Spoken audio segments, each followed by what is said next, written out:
Yesterday, December 7th, 1941, a date which will live in infamy. The United States of America was suddenly and deliberately attacked by naval and air forces of the Empire of Japan. The United States was at peace with that nation, and at the solicitation of Japan, was still in conversation with its government and its emperor, looking toward the maintenance of peace in the Pacific. Japan has therefore undertaken a surprise offensive extending throughout the Pacific area. The facts of yesterday and today speak for themselves.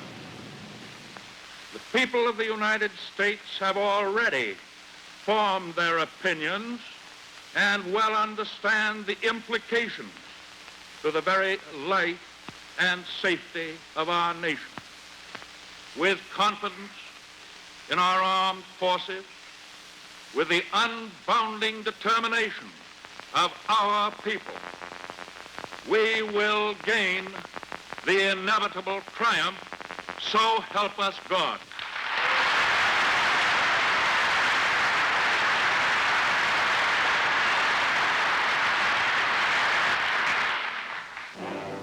But fate decreed that victory would be neither quick nor easy. The Japanese spread over the Western Pacific, making it their private preserve. Within a few months, they realized their dream of empire. Except for the dogged resistance of isolated American forces in the Philippines, enemy success was complete.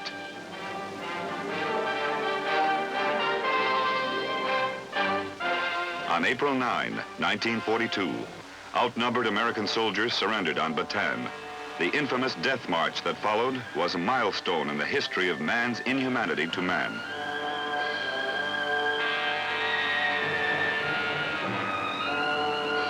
On May 6, the beleaguered garrison on Corregidor capitulated, leaving the enemy supreme between Hawaii and Australia. General Hama, who ordered the death march, accepted the American surrender from General Jonathan Wainwright. Wainwright wrote just before his capture, "We did our best. Although beaten, we are unashamed." Before the ink was dry on the surrender documents, General Douglas MacArthur promised, "I shall return." In Australia, he prepared his men for the long road back. The Australian countryside was transformed by the temporary quarters of the growing army as men and supplies were massed for the operations to come.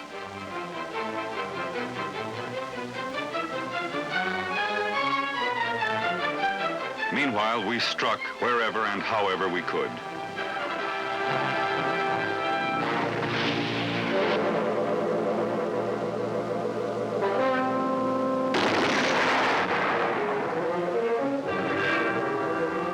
Although the attack on Pearl Harbor crippled our Pacific fleet, our carriers had escaped.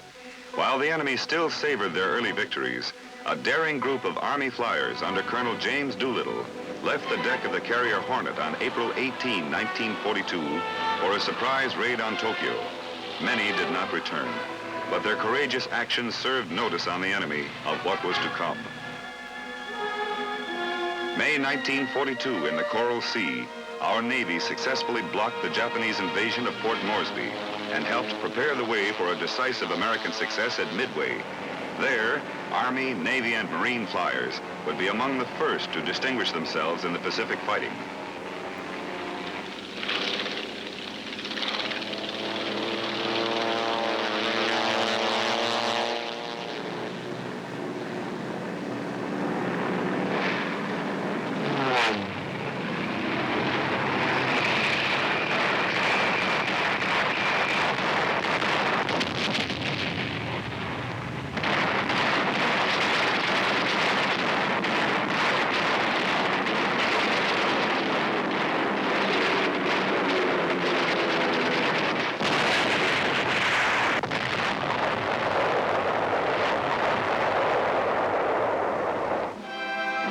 The strategy of the Pacific called for Admiral Nimitz to press westward from Pearl Harbor, while General MacArthur's forces drove north and northwest from Australia. But first, the enemy had to be stopped in New Guinea and the Solomon Islands. Allied troops waged a bitter delaying action during the first phase of the Papuan campaign in eastern New Guinea. They fought for time and a chance to build up reinforcements and supplies behind their tenuous jungle lines. A cruel climate spread fever in the ranks and turned every routine task into a nightmare.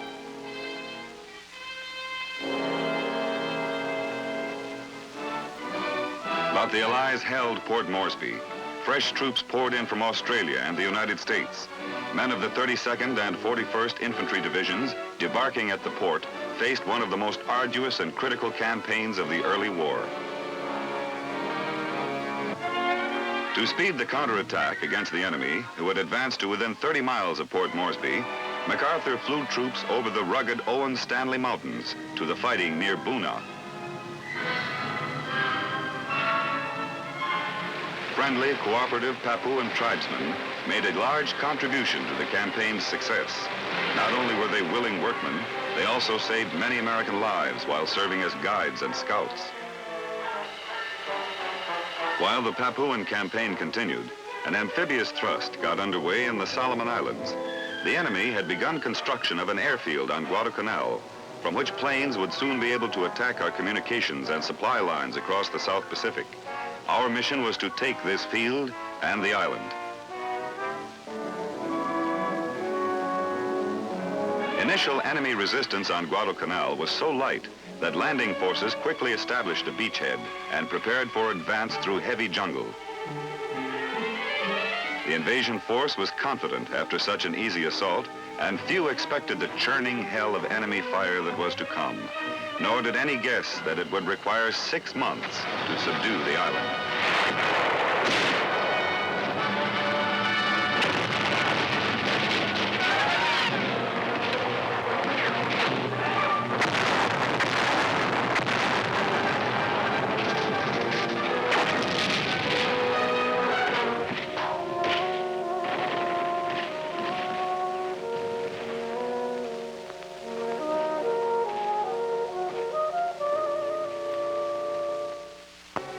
In New Guinea, during the fall of 1942, tropical diseases and the rigors of jungle took their toll.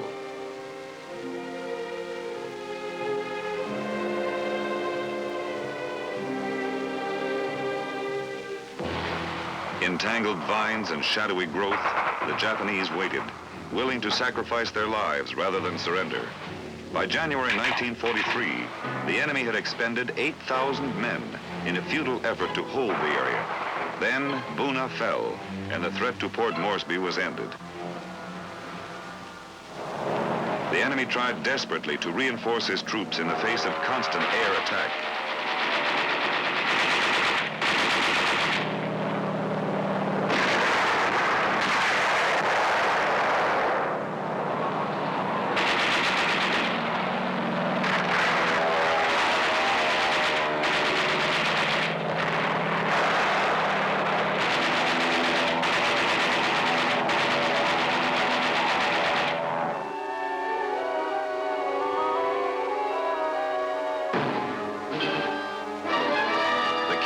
Japanese defenses in the South and Southwest Pacific was the base at Rabaul on the northeastern tip of New Britain. American strategy called for the isolation of Rabaul. New Georgia in the Solomons was the scene of the first major campaign in this operation. In eastern New Guinea, U.S. Army paratroopers dropped at Nadzab to seize an airstrip deep in enemy-held territory. From Nadzab, Australian troops moved on to Lae.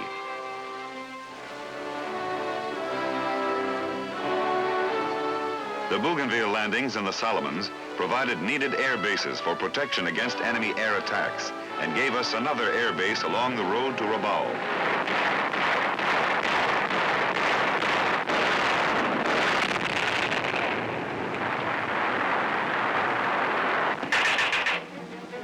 Advanced through a green wall of jungle that masked a stubborn enemy.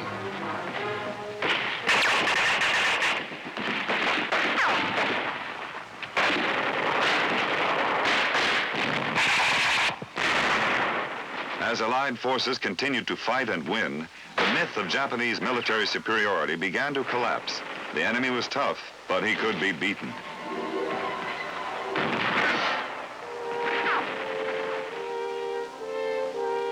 The war on the Pacific presented problems previously unknown to American fighting men.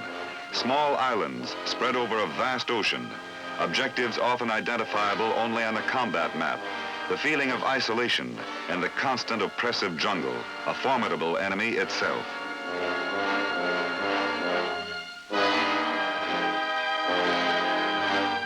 The Army Air Forces developed new supply methods to meet the requirements of isolated jungle troops.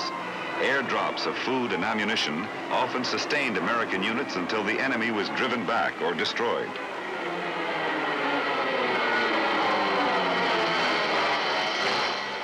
Airstrips were torn out of the unfriendly forest in record time. Fighter planes would be based on these fields less than 225 miles from Rabaul to escort our bombers on airstrikes over enemy objectives. The drive north gained momentum until our troops were ready for the assault on New Britain, the last step in the isolation of Rabaul.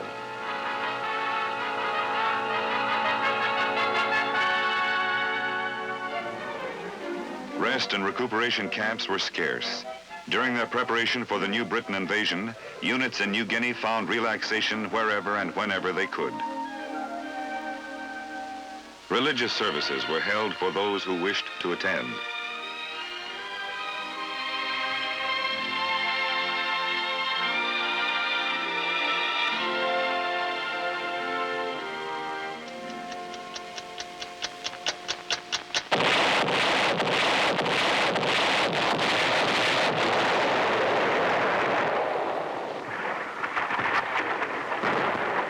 Landing craft that went in at Cape Gloucester found no beaches.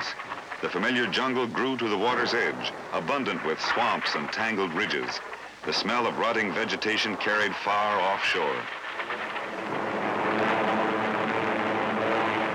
B-25s helped soften the landing area.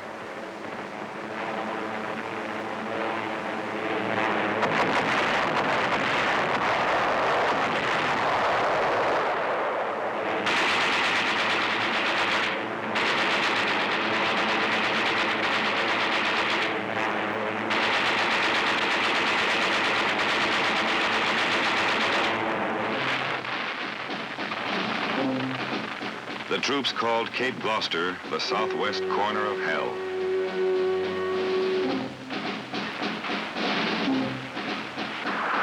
Cavalry units that stormed the Arawe sector as infantry found themselves harassed by mud and mosquitoes as well as a hidden enemy.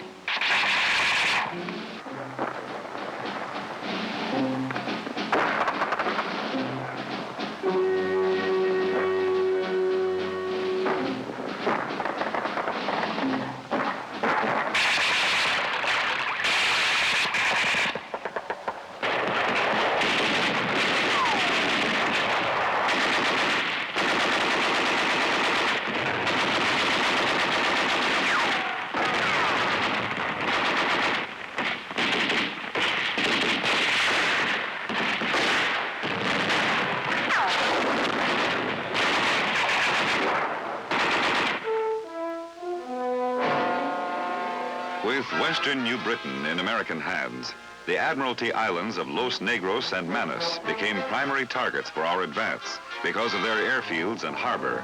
The 1st Cavalry Division had the job of seizing them.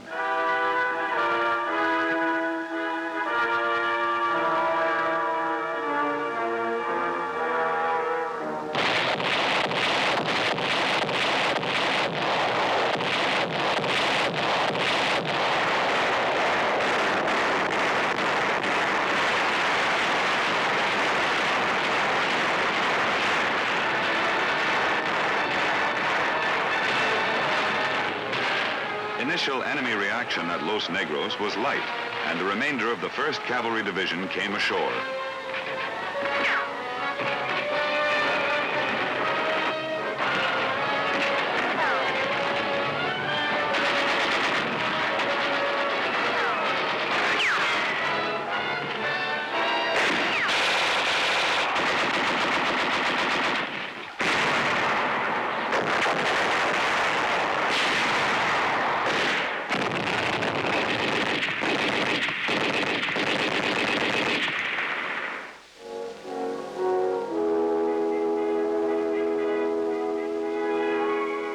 thousands of rounds of machine gun, mortar, and artillery fire had stripped the foliage and toppled the trees, troops were able to move inland with greater speed.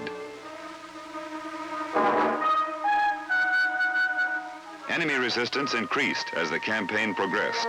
Still, the admiralties were secured by early April 1944. This victory completed the isolation of Rabaul and immobilized more than 100,000 enemy troops for the duration of the war.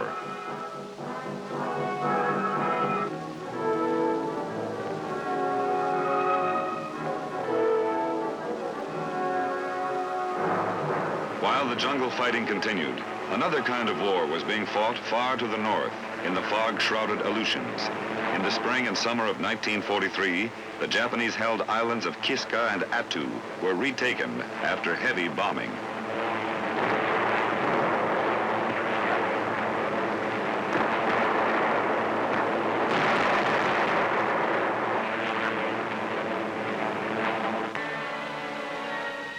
"20 days of fighting in barren hills was necessary before the Army's 7th Division wrested Attu from the enemy.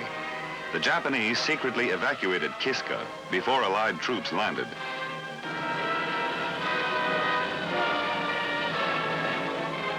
Abandoned enemy supplies gave Americans a surprising change from their own combat rations.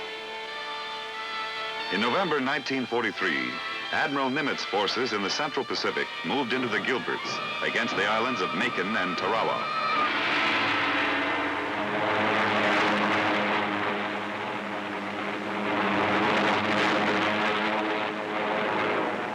Stepping stones to the huge enemy naval base at Truk, these small coral atolls would provide valuable lessons for future amphibious operations.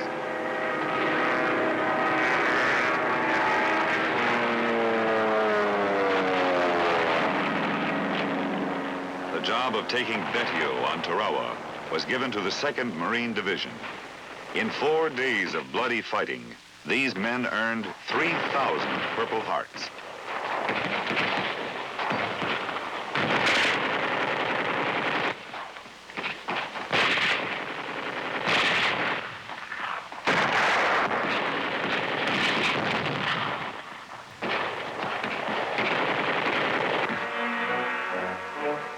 On Macon, the Japanese garrison was smaller and not as well entrenched.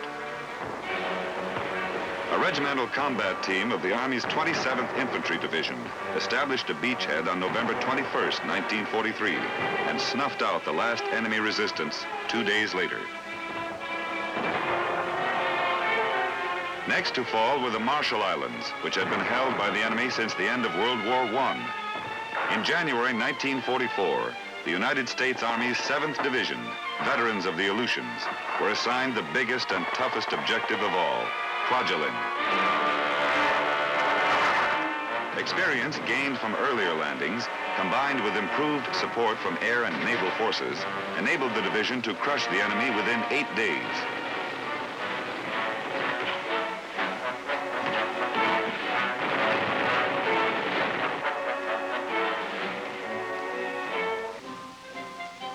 When Admiral Nimitz and his staff arrived to inspect the island, they found that lessons learned at Tarawa had paid off.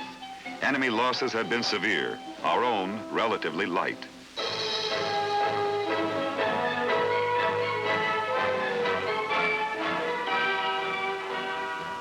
Meanwhile, MacArthur was preparing for amphibious landings on the Japanese flanks at Hollandia and Itapi to provide new advanced bases for the drive on the Philippines. Low-level bomb runs by B-25s once again proved their worth.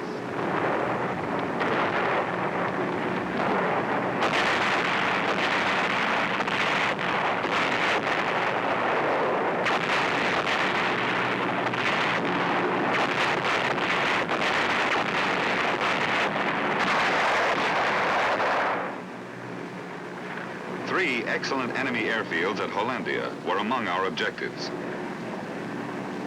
To take them, MacArthur would use the 41st Division, one of the toughest jungle outfits under his command. With them would fight a new division, the 24th. You're better physically, you're better mentally, you have better weapons, you're going to have better support. so that you're going to be able to lick him hands down when it comes to individual fighting. However, do not take him too lightly.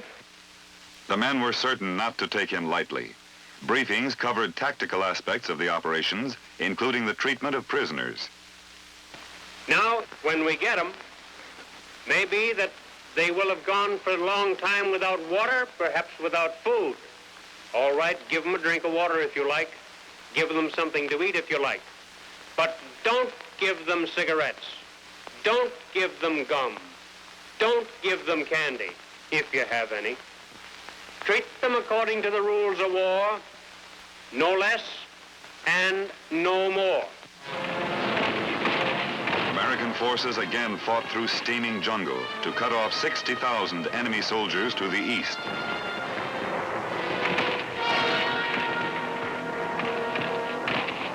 For these captured enemy soldiers, the war was over. Their dreams of conquest and empire shattered.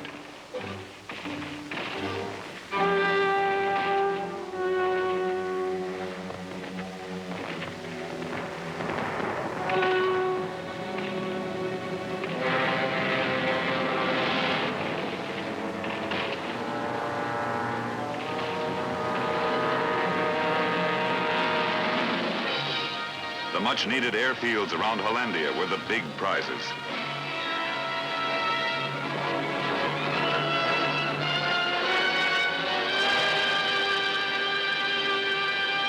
Americans held at Itapi against a relentless enemy.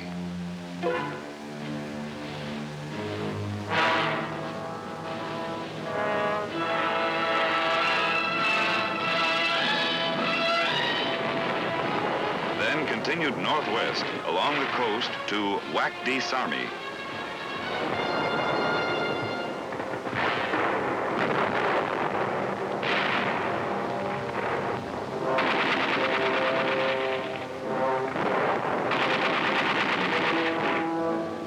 They cleaned out the enemy from the caves and ridges of Biak.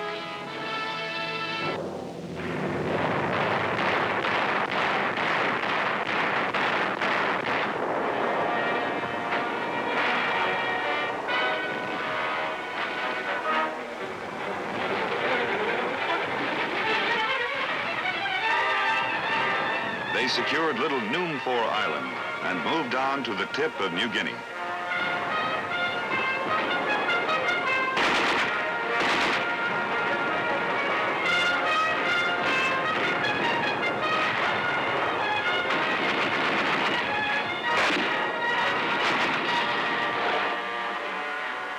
Not only the enemy waged war, American troops were set upon by leeches, centipedes, fire ants, and mosquitoes. In a climate where clothing mildewed, leather rotted, and bayonets rusted in a day, they fought on and won. Hope rose steadily through the spring and summer of 1944. Not all the men would see the end, but at last that end seemed in sight.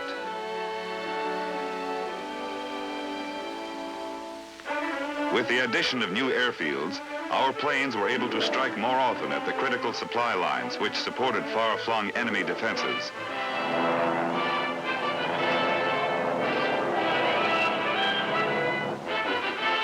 In rear areas, supply agencies gathered equipment and loaded vehicles and troops aboard ships to support Allied operations throughout the Pacific theater.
the summer of 1944, General MacArthur's forces were ready to move on toward the Philippines, while Admiral Nimitz prepared for the early invasion of the Marianas.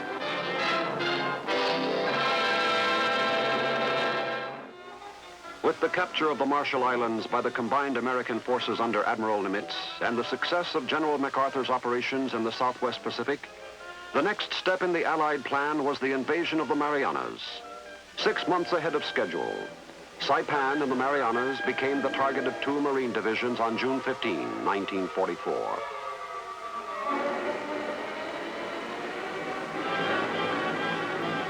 Five days later, the Army's 27th Infantry Division went in to reinforce the beachhead.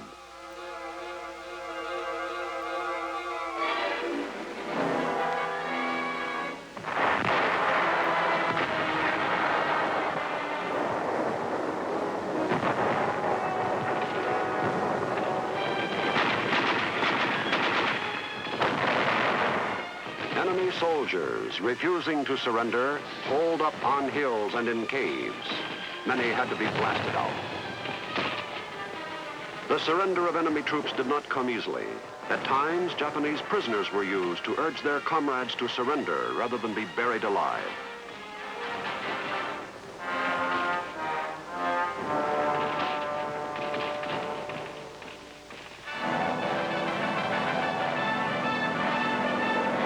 Which the enemy had overrun early in the war, was pounded from the air and sea.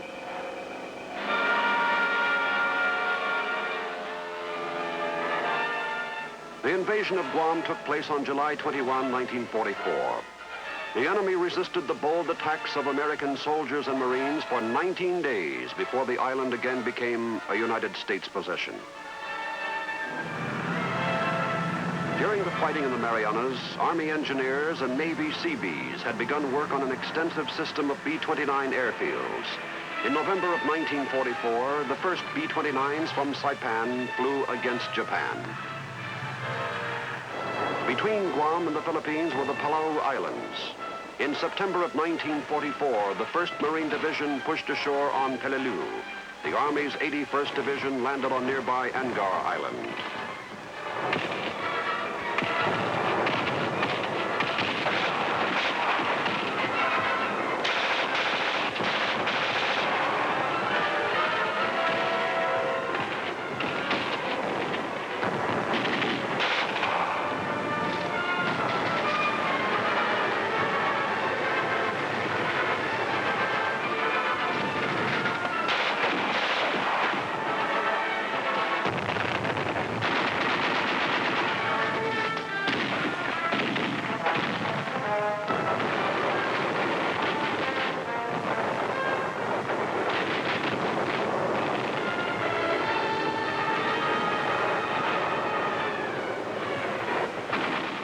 Army, Navy, and Marine casualties amounted to nearly 12,000 men, while the Japanese garrisons were all but wiped out.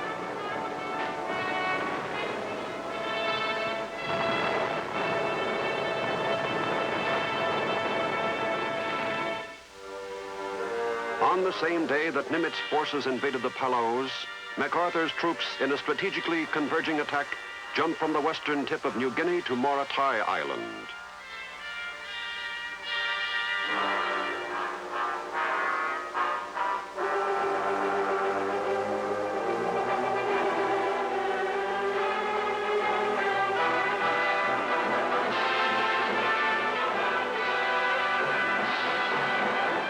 With the landings on the Palaus and Morotai, the twin drives across the Pacific were completed, and American forces stood upon the threshold of the Philippines.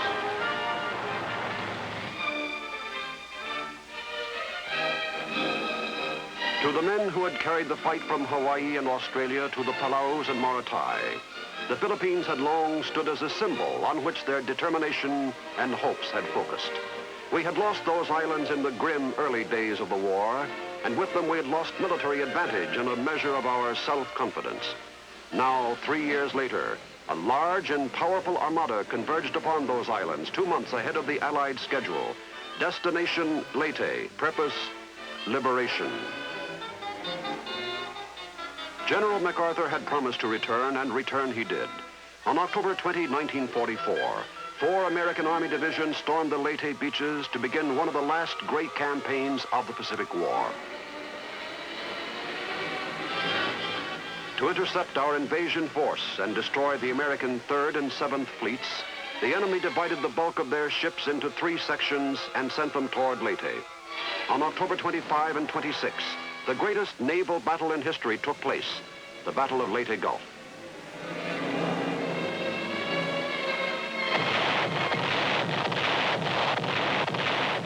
The enemy lost 3 battleships, 4 carriers, 10 cruisers, and 9 destroyers, breaking the back of their naval power.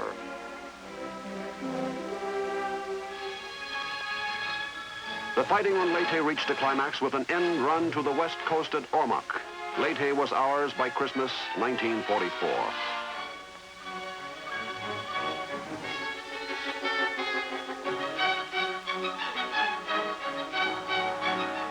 Even before Leyte was secure, troops of the 6th Army had moved on to Mindoro in preparation for the invasion of Luzon.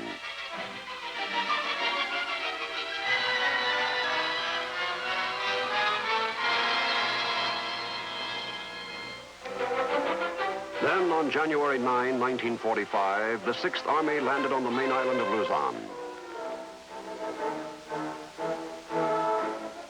A people who had existed 3 years under enemy rule welcomed their liberators with unrestrained joy.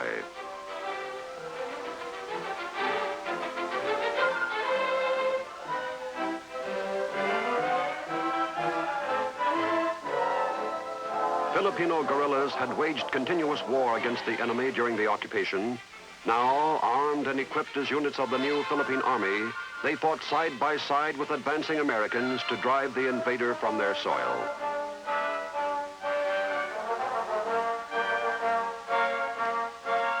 While the American drive from the initial beachhead at Lingayen Gulf gained momentum, more troops landed on the west coast of Luzon, both north of Bataan Peninsula and south of Manila.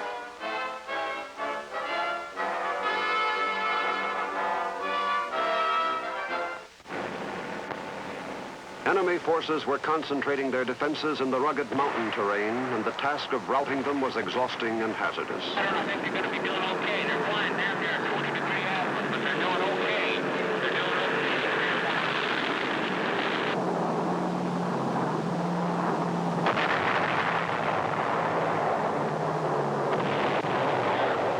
They're flying too much from northwest.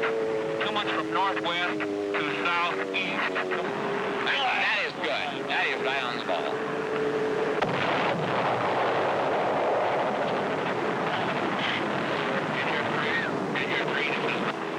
Bombs. Very nicely placed. The mission of attacking this ridge directly to our rear, which is about 2380 on the map. B Company is moving through F Company's present position, located on this high ground back there. They're going to pass through F Company and attack up towards the same hill, 2380. Now, can you give me a concentration on that hill? On 2380? Right. Yes, we have the 4.2 mortars, the 155, 105, and 75, all zeroed right on the hill. A daring raid on Cabanatuan Prison brought freedom to hundreds of survivors of the Death March in Corregidor.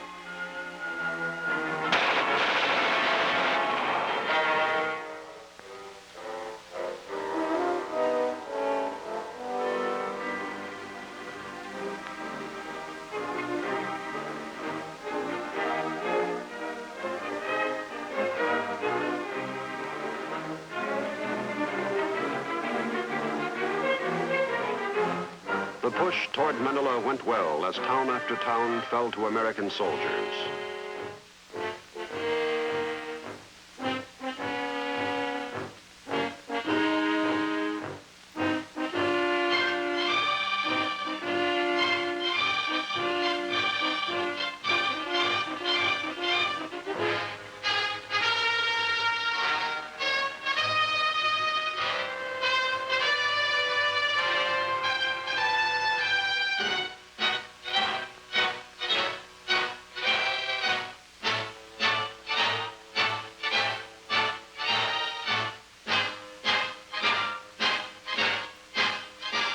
By early February, the 1st Cavalry, the 37th Infantry, and the 11th Airborne Divisions converged upon the city.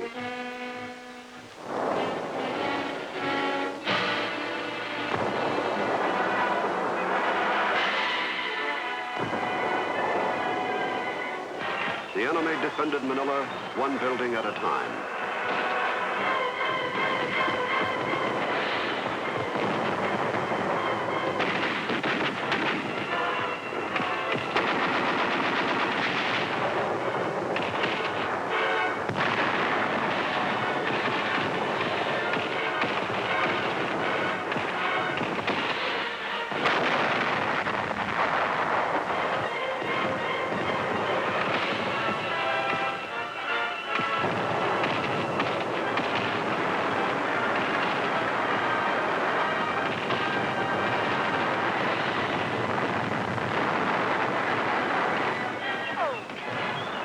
One of the strangest battles of the Pacific War was fought in the Rizal Baseball Stadium in Manila.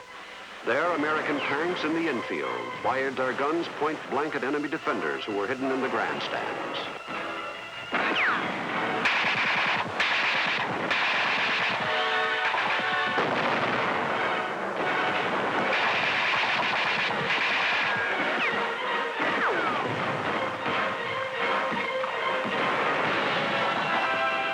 The climax came with an assault on Intramuros, the old Spanish-built walled city.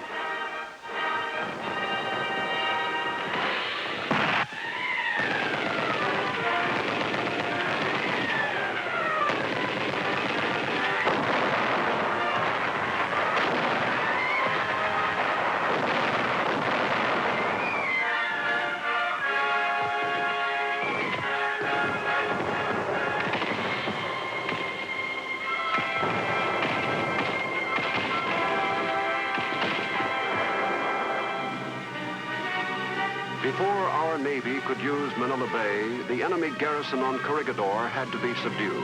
The 503rd Parachute Infantry dropped on the island February 16.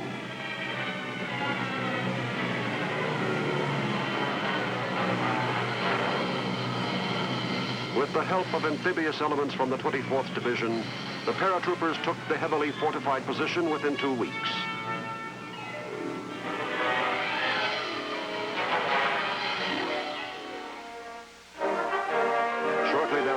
General MacArthur arrived to congratulate his men.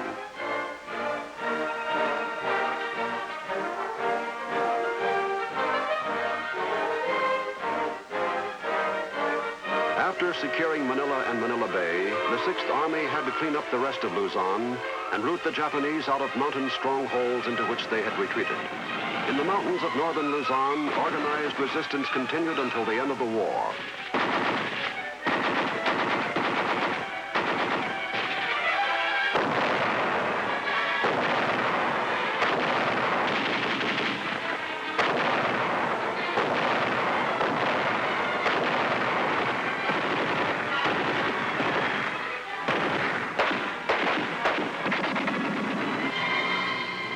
While the 6th Army was finishing the job on Luzon, the 8th Army moved into the southern Philippines and in a rapid series of amphibious operations cleared Palawan, the Zamboanga Peninsula, the Sulu Archipelago, Panay Island, Cebu, Negros, and finally eastern Mindanao.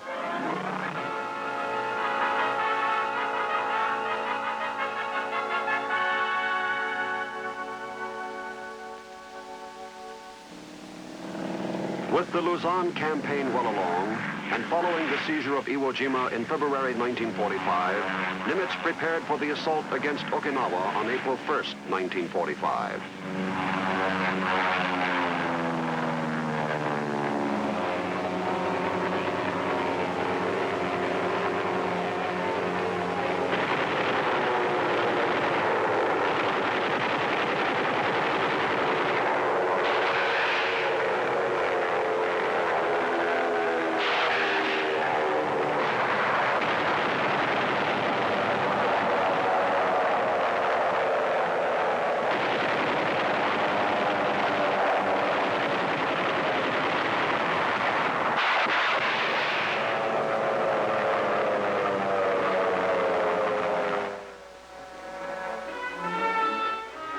1,300 American naval vessels converged upon Okinawa and began the heaviest pre-landing bombardment of the Pacific War.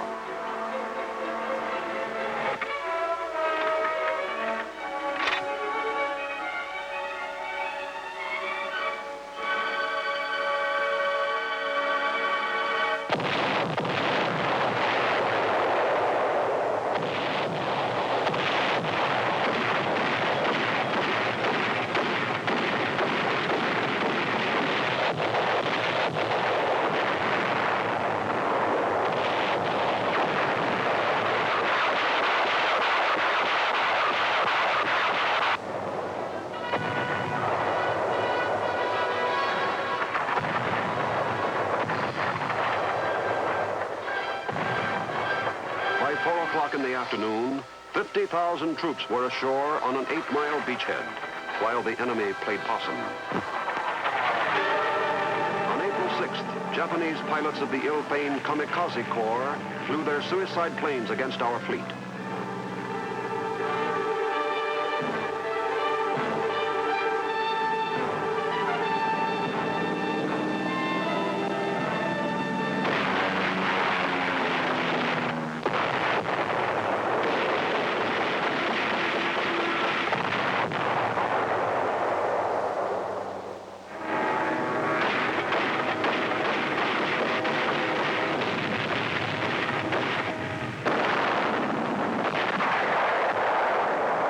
In 36 hours, 383 attacking planes were shot down.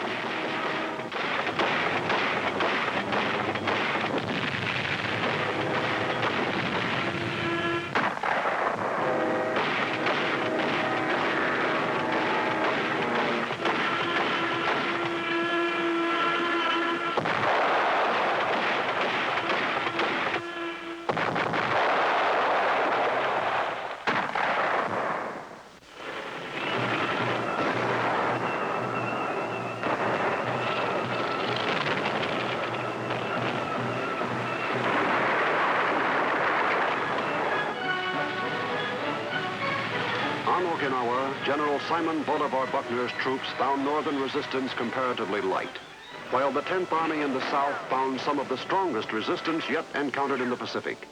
The road to victory on Okinawa took nearly 3 months to travel and cost American forces almost 40,000 casualties, including the life of General Buckner.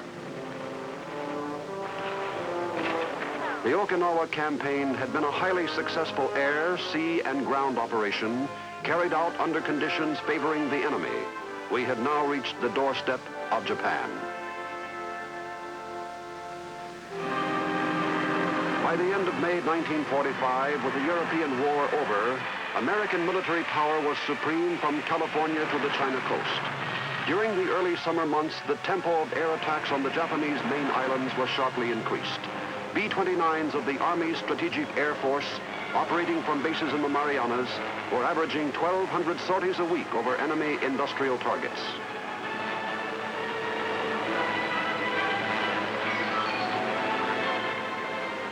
Fighter cover from Iwo Jima protected the big bombers against enemy interception.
On August 6th, the B-29, the Enola Gay, took off from Tinian Island and headed for the industrial city of Hiroshima.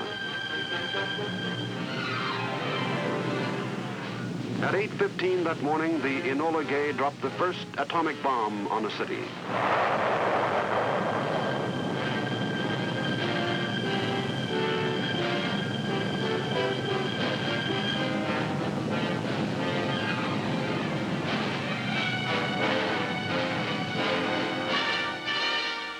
3 days later, the only other atomic weapon then in existence fell on Nagasaki, a nation that only a few years earlier had embarked upon a war to expand its empire, had reaped a bitter reward. Hiroshima and Nagasaki lay in ashes. A major portion of Japanese industry had been destroyed by the firebomb raids of our B-29s.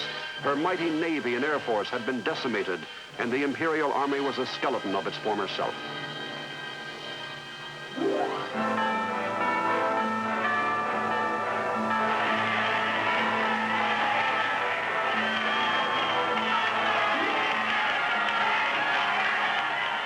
Both victors and vanquished cautiously approached the matters of unconditional surrender and occupation.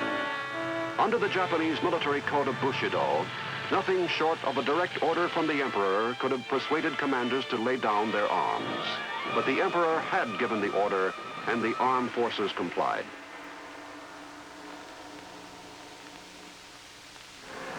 American troops quickly flew to airstrips that enemy fighter planes had been using only a few days before.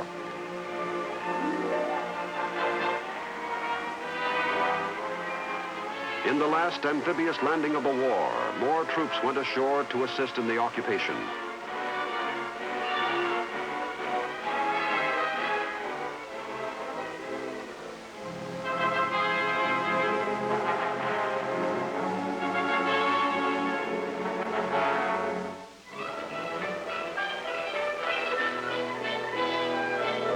American military and naval personnel in Japanese prison camps were released. Liberated and liberators shared in the happiness that followed.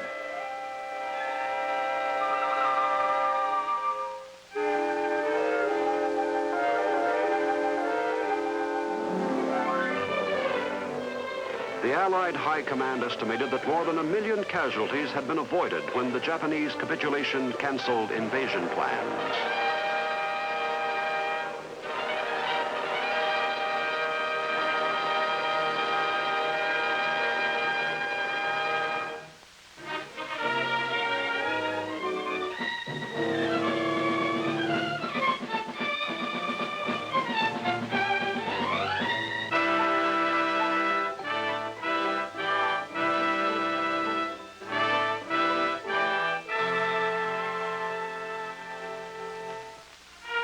Japanese officials later expressed their relief and gratitude for the fair and just treatment their nation received at the hands of occupation troops.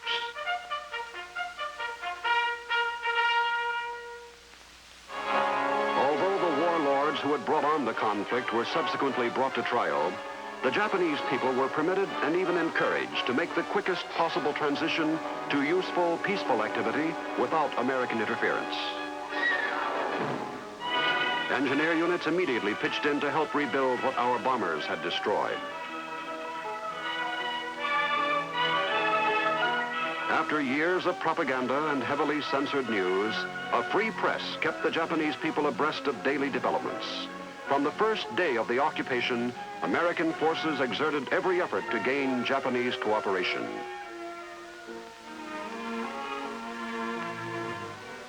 Aboard the battleship Missouri in Tokyo Bay on the morning of September 2, 1945, Allied military leaders assembled for the signing of the formal peace agreement with Japan.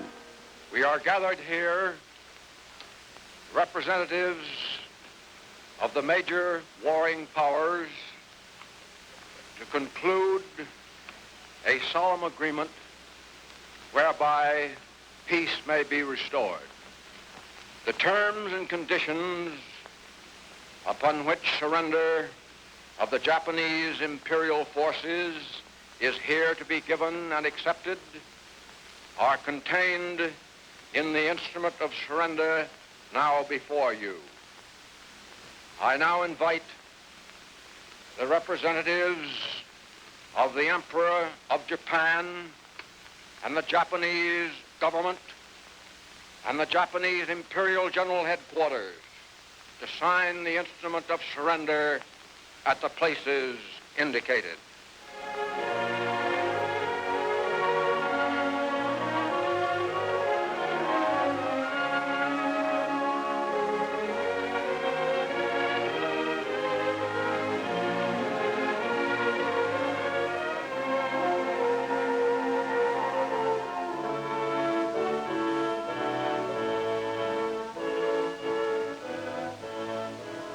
The Supreme Commander for the Allied powers will now sign on behalf of all the nations at war with Japan.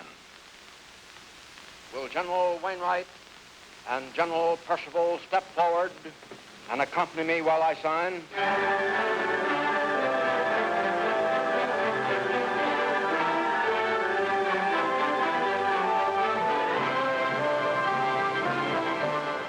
General MacArthur used 5 pens to sign the historic documents and presented the first to General Jonathan Wainwright.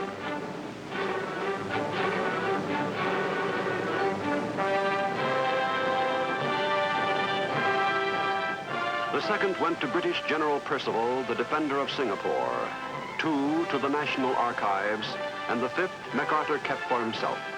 With the signing of the peace, which marked the end of World War II, General MacArthur said simply, "These proceedings are closed."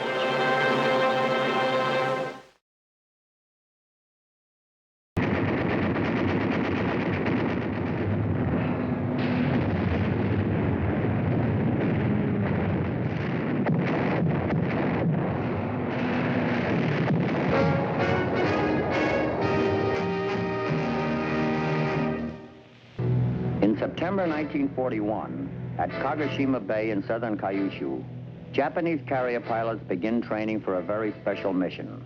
One of the pilots in training is Juzo Mori. I have been on board the carrier Soryu for 2 months now. My experience of over 100 missions over China was never as hard as the training we are receiving now on this carrier. We fly as much as 12 hours a day. It has been exhausting work and dangerous. We have lost some pilots and planes. My torpedo squadron number 11 is Imperial Navy's best. Admiral Yamamoto said so months ago and sent us an official citation for our work. Although opposed to war with the United States, Japanese naval boss Admiral Isoroku Yamamoto is ordered to prepare for it. The Japanese battle plan includes Thailand, the Malay Peninsula, the Philippines, Singapore, and oil-rich Java. But before any of it, the U.S. fleet must be crushed at Pearl Harbor. For over a year, the attack is planned.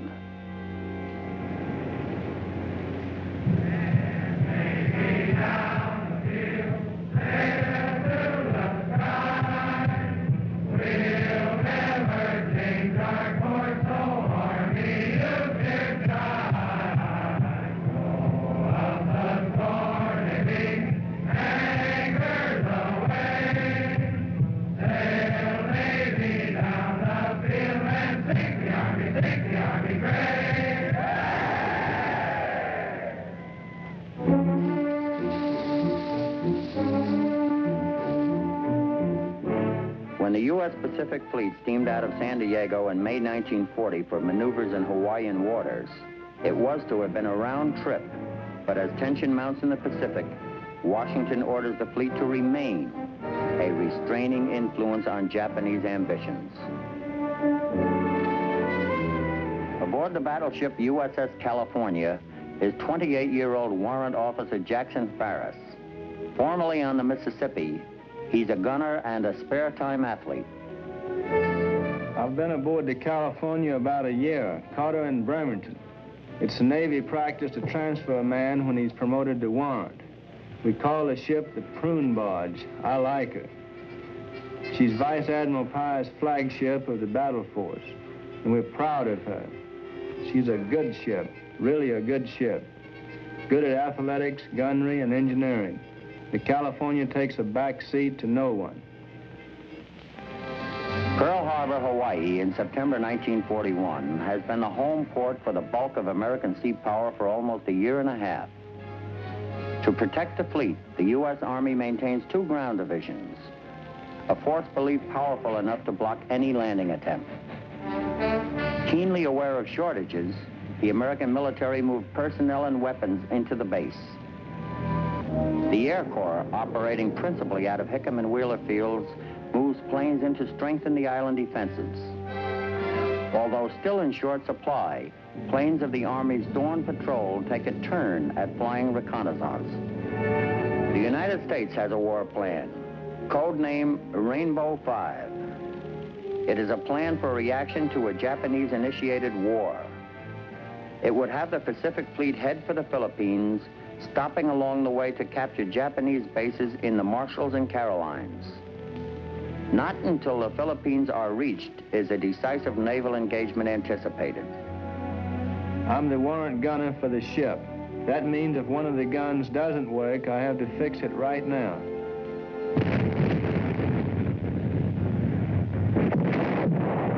Our gunnery officer is very strict on drills. We have a lot of drills, a lot of maneuvers. We talk about the possibility of war a lot. Most of the men are pretty sure it's coming. During the first 2 weeks in November, even while the diplomats talk peace in Washington, the Pearl Harbor Strike Force begins to gather at a top-secret rendezvous point in the Curial Islands, Can Bay. By November 22nd, the 32 ships, including 6 high-speed carriers, have reached a rendezvous point off the desolate island of Etarofu. American listening posts accustomed to deciphering the chatter between Japanese warships report that a large segment of the Imperial fleet is silent. In advance of the force are 27 large submarines. Their job, to reconnoiter and report back advance intelligence, and, during the attack, to sink any ships attempting to escape. Off Pearl Harbor, 5 of these submarines will launch miniature 2-man subs designed to slip through harbor defenses on suicidal torpedo missions.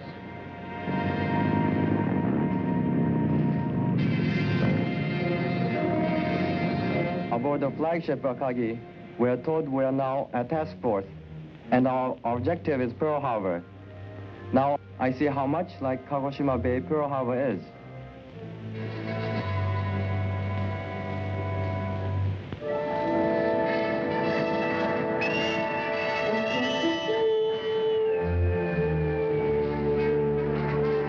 On November 26th, the same day Secretary of State Hull presents the final U.S. note to the Japanese demanding that they get out of China, the strike force leaves Can Bay, outward bound for Pearl Harbor. There will be no more sake until we get back to Japan, if we do get back.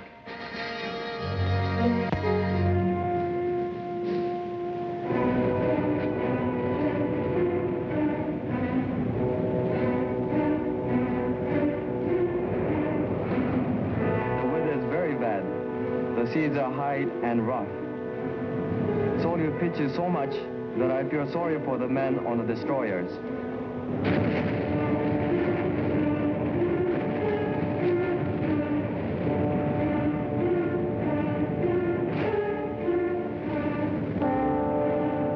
Some men are swept overboard when our ship refueled from the tankers.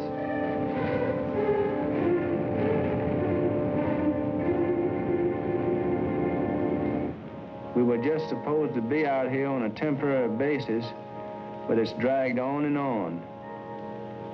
We maneuvered down to Johnson Island and out towards Midway and around, making a regular circle. It just goes on and on. Some of the admirals have gone to Washington to ask how long we'll be here, but they get the same answer: to wait.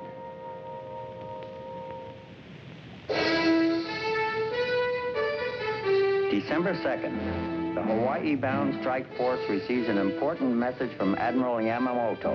He signals, "Climb Mount Niitaka," the code for proceed with attack. The ships move to Condition 2, the second degree of readiness for action. After the attack at Pearl Harbor, we must make it back to our ship one by one, alone. I am confident of my ability to navigate over the ocean. By December 4th, 900 miles north of Midway, the task force heads southeast to the launch point.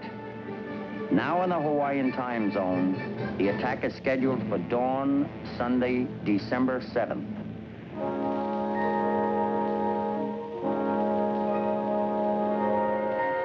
For a whole week, we've been out maneuvering and on firing practice.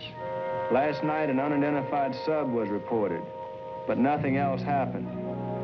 Now it's Friday. Most of the men are looking forward to liberty on shore tomorrow. A lot of the men don't like it here. There's just not enough facilities here to handle all of us. Too many men for liberty, so most of the men just get daytime liberty.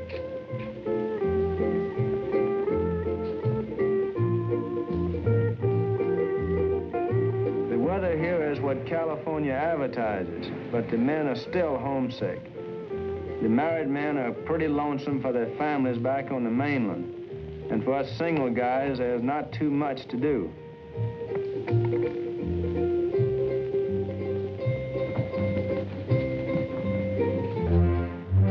The strike force is under orders to sink on sight any American, British, or Dutch ship and to board any neutral to prevent radio transmission. Heavy weather and a devious course pay off. The fleet escapes detection. Early the morning of December 7th, the Pearl Harbor strike force reaches its launch point, 275 miles north of Pearl Harbor.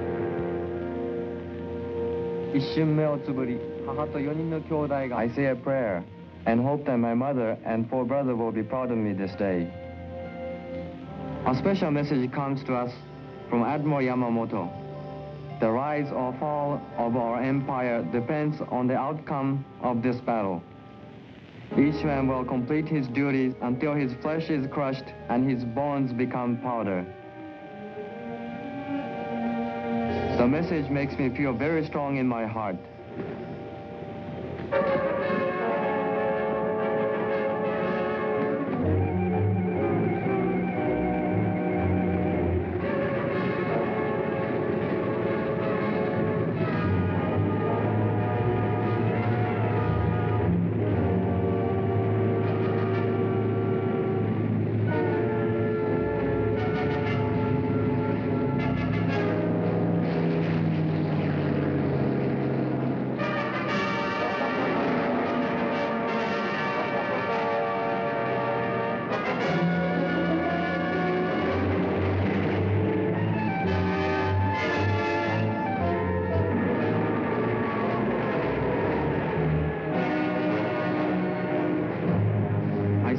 Plane ready to go. I am happy now and anxious to attack. I have trained very hard for this moment. Everywhere men are cheering us and waving their caps. I am more determined to strike hard at Pearl Harbor and return to my ship a hero.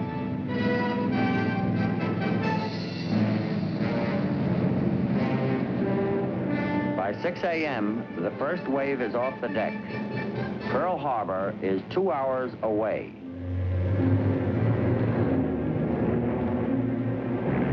We lost sleep last night, worrying about the report that there are no enemy aircraft carriers at Pearl Harbor.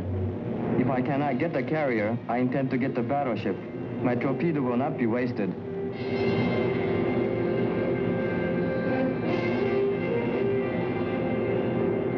Plan of attack has been reviewed many times. If we achieve surprise, the torpedo bombers will go in first. I become afraid. Do the Americans know we are coming? Are they waiting for us and preparing to shoot us all down?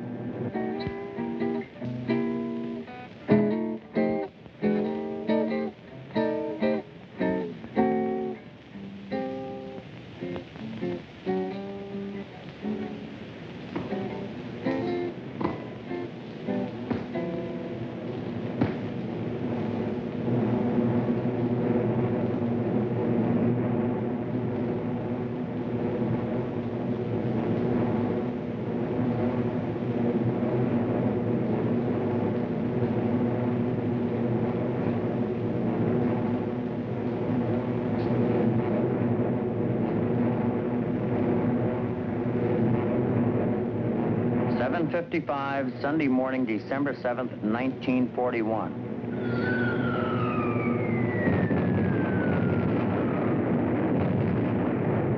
.58, a message goes out to the world. Air raid Pearl Harbor. This is no drill. Dive bombers swoop in to strafe and bomb the neatly parked planes at Hickam and Wheeler Fields, at the Navy's Kaneohe Field and the Marines' Eva Field.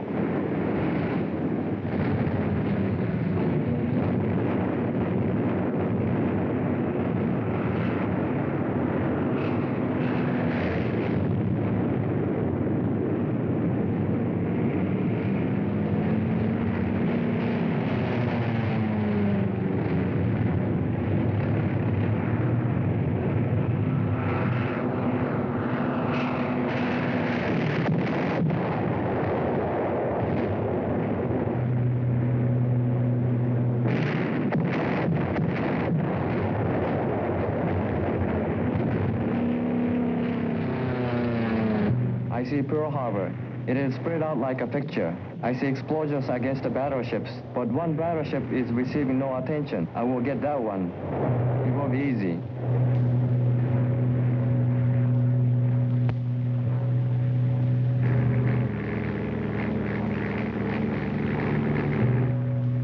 No guns are firing in my direction. I feel the plane lighten as torpedo falls away. All the battleships in the harbor, except the California exposed and alone, are tied up in pairs.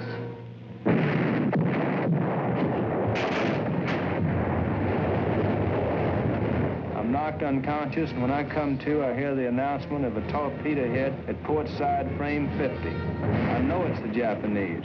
I don't know how I know, but I just do.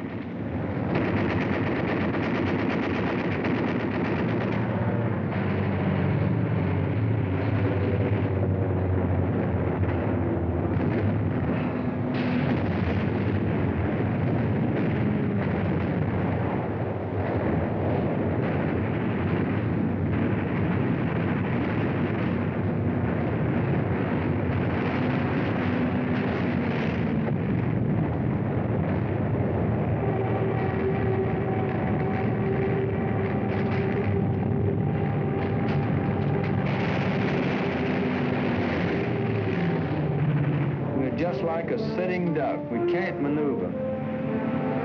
They're coming in from all directions. I don't see how we missed some of them. They seem to have a charmed life.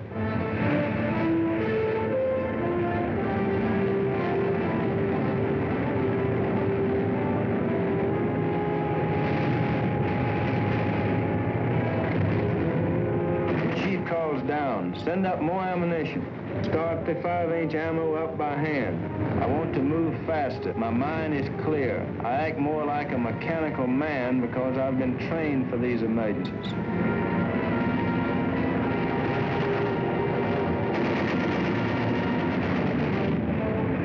I hear cheering up above because we're fighting back now. We were struck by surprise, and now we're making an account for ourselves. I think that some of the older men like me have inspired the younger men.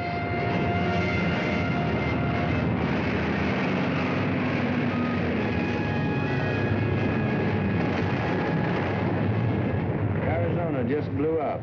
Next to my own ship, I have more shipmates aboard the Arizona than any other ship in the fleet.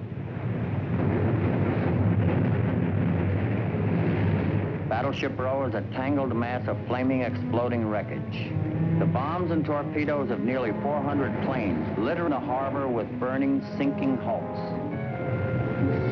We are successful. Our attack is a complete success. I'm very happy. I have just hit the great battleship with my torpedo. She must have a huge hole in her side now and is probably thinking.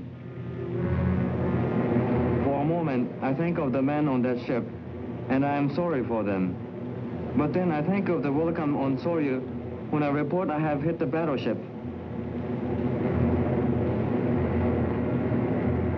My landing gear is damaged. I am told to make a water landing.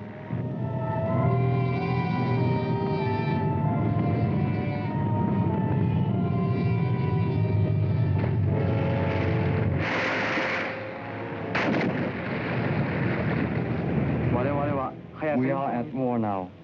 I wonder how long it will go on and how often I will fly against the Americans before it is over.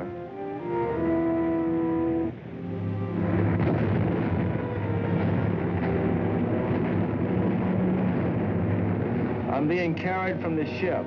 I don't want to be moved. I think my back is broken and I see some in worse fix than me. I don't want to go to the hospital.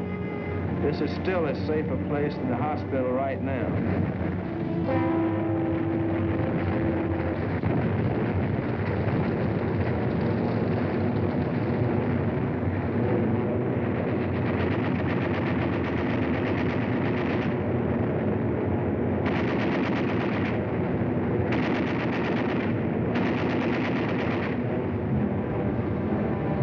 By 10 a.m., it's all over.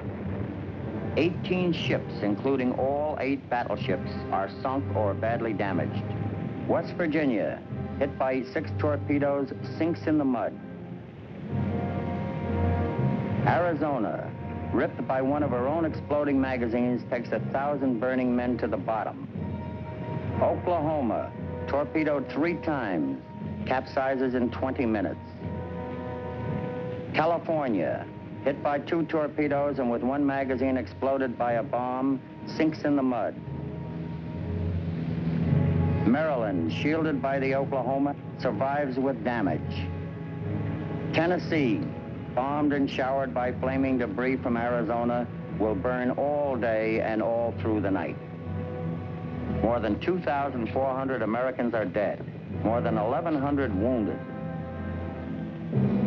Nearly 200 planes destroyed, 159 others damaged. Cost to the Japanese, 29 planes and 5 midget submarines. A total of 64 lives lost. Of the 40 explosions which hit the city of Honolulu, only 1 is caused by the Japanese. All the rest are the result of confused and misdirected anti-aircraft fire. In less than 2 hours, American naval power in the Pacific has been paralyzed, and the road to conquest for Japan lies open.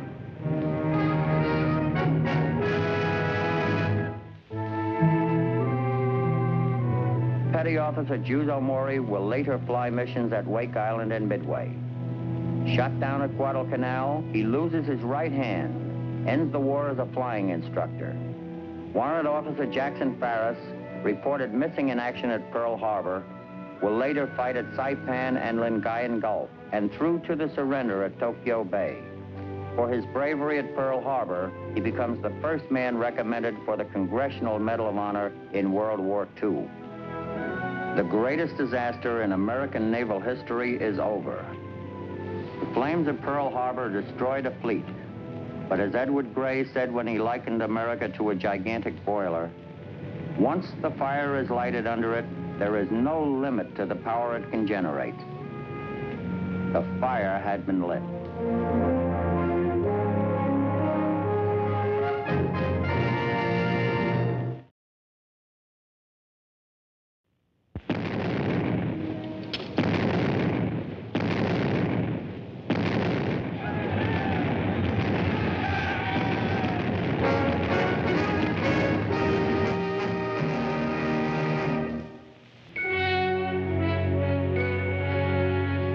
October 1941, Japan completes final preparations for war. A prime objective is Malaya. To take it, the fortress of Singapore must be reduced. With Singapore captured and the American fleet at Pearl Harbor destroyed, Japan will become undisputed master of the Pacific.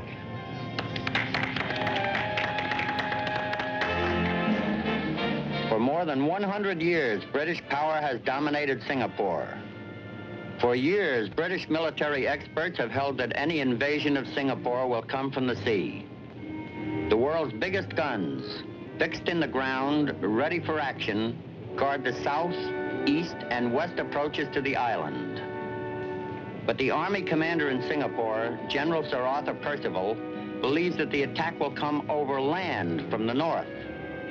He anticipates simultaneous landings at beaches in Siam and northern Malaya. then a drive down the peninsula to Singapore.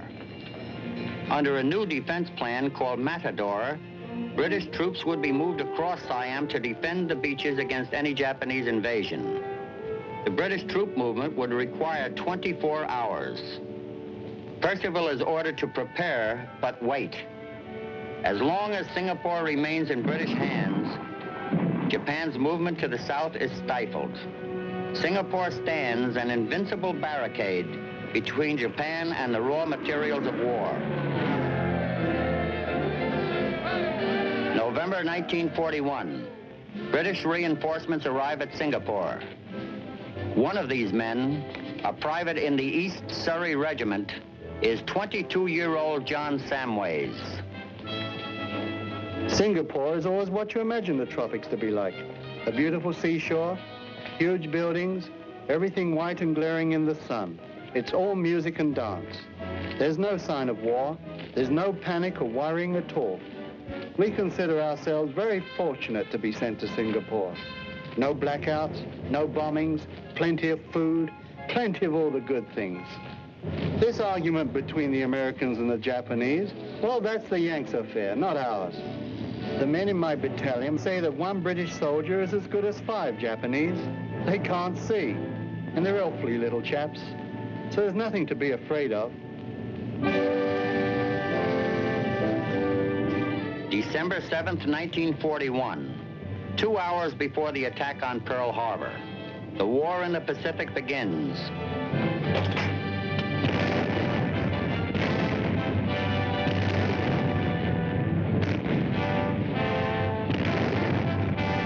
Japanese invasion plans call for landings at the same beaches marked in the British Defense Plan Matador. 3 of the toughest divisions in the Imperial Army make up the invasion force. They are specially trained in jungle warfare. One of these men, assigned to the 27th Construction Company, is Sergeant Kiyomitsu Miyaka. We expect heavy fighting, but there's no great exchange of fire.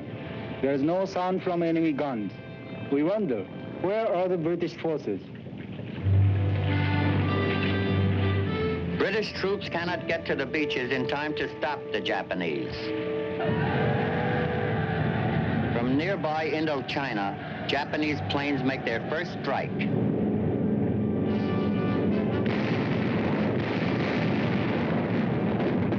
After the first invasion wave lands, Singapore is bombed.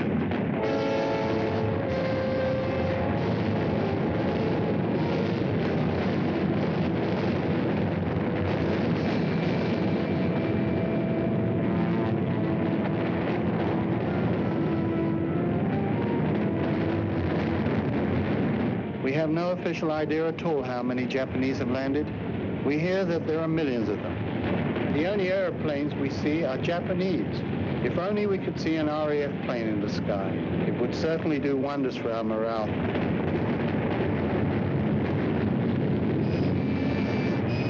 There are 158 British planes in Malaya, most of them obsolete handouts on Lend-Lease. Very few get off the ground. Those that do are no match for the highly maneuverable Zero. Only 50 British planes survived the attack. In 24 hours, the air over Malaya and Singapore is Japanese.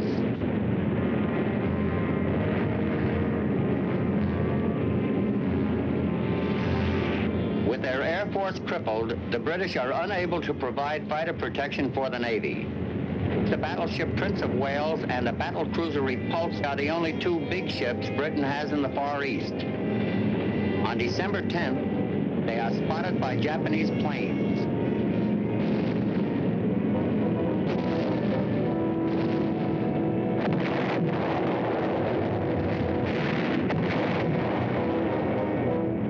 The battle affects the whole strategy of war. For the first time in history, battleships underway at sea are sunk by air power. The strength of the Royal Navy in the Far East is at the blow to British morale is tremendous.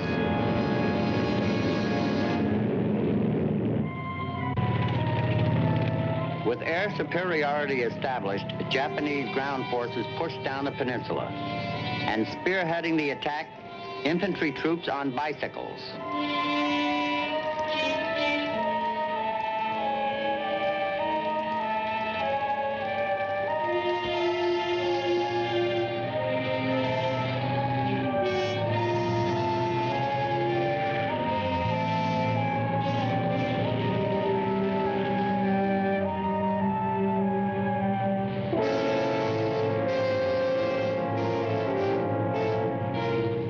In many cities, there is no mark of war. I see some Japanese barber shops and store signs. It makes me homesick for Japan. The well-made British roads lend extra speed to the Japanese advance. Demolition tactics fail to stop the blitzkrieg on bicycles. Special construction units rush in to repair bridges for the tanks and trucks to follow. With the engineers working around the clock, bridges are fixed at the rate of 4 and 5 a day. I work day and night. Because my mind is tense, I do not feel sleepy. We do not eat or sleep for days. While we work, our soldiers catch up on their rest. When we are finished, they can proceed again.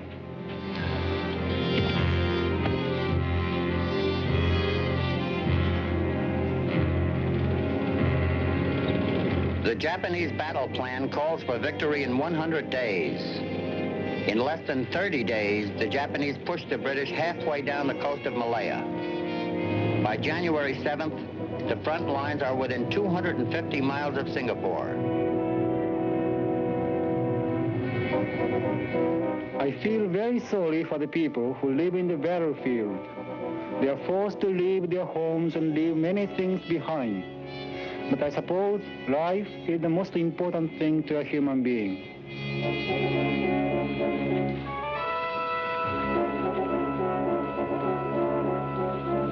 The speed of the Japanese advance turns the battle into a rout. The British cannot get organized. Untrained in jungle warfare, they are ordered to delay the Japanese as long as possible, destroying anything of use to them, and retreat. There is not a single Allied tank in all of Malaya. British military experts believe that a tank fighting in thick jungle terrain would be useless. Most of the Indian troops, who make up the bulk of the British garrison in the north, have never seen a tank before.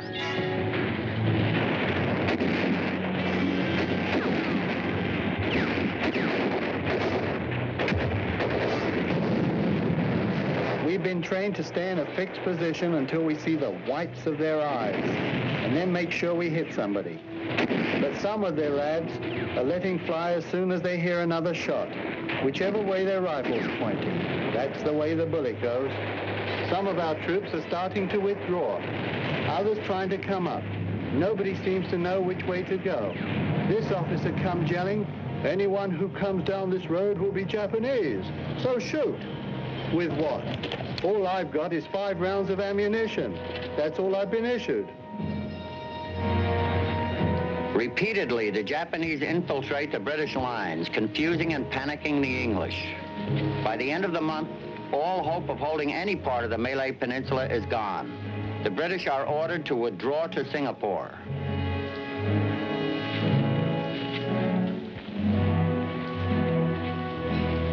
On January 31st, the last of the British troops cross into Singapore. Behind them, the causeway connecting the island to the mainland is blown up. It's a great relief to get back to Singapore. At last we've reached our haven and we've got no further worries. We're back in the impregnable fortress. Malaya is just a bad memory, a rotten place with jungle and rubber trees. Singapore is civilization and safety.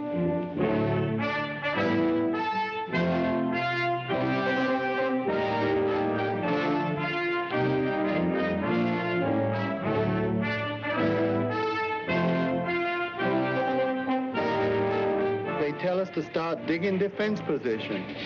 This is very demoralizing. There are thousands of troops who never left Singapore who could have done this job. They didn't have to wait for us to get back from Malaya.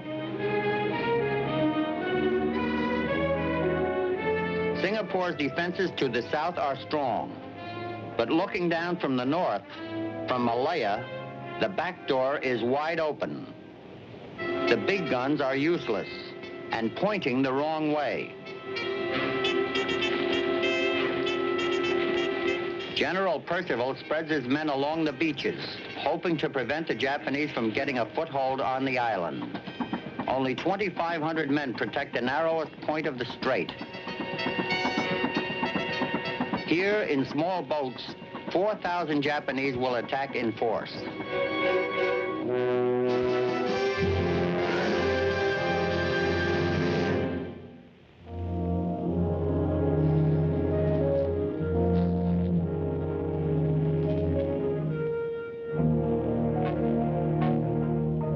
February 8, 1942. Japanese General Yamashita decides to invade Singapore.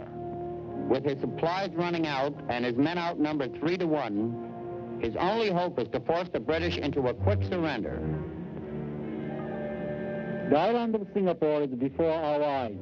I watch the burning of oil tanks. The fire reaches out to the sky and burns without end. Our guns line up to face the island. Our men come in great numbers. Our spirits are good.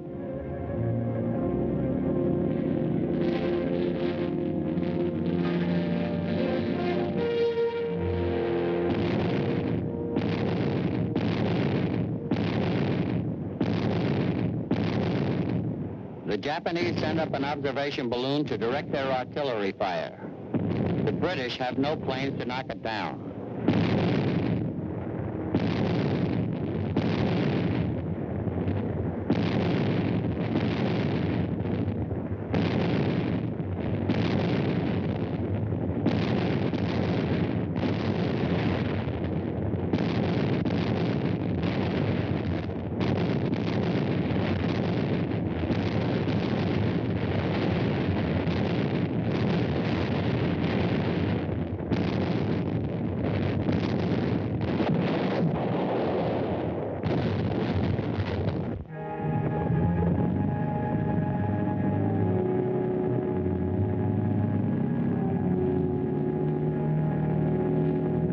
The time has come to make the crossing.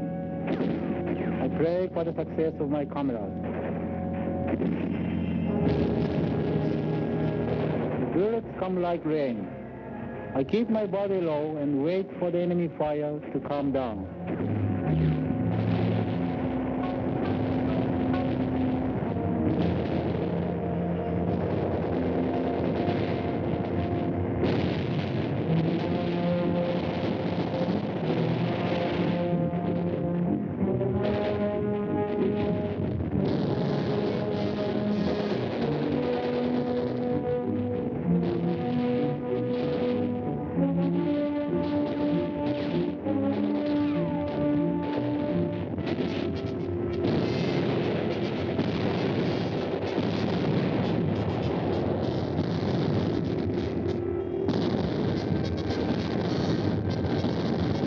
The Japanese drive a deep wedge into the British line, forcing them to retreat. Soon the entire city is within range of Japanese artillery.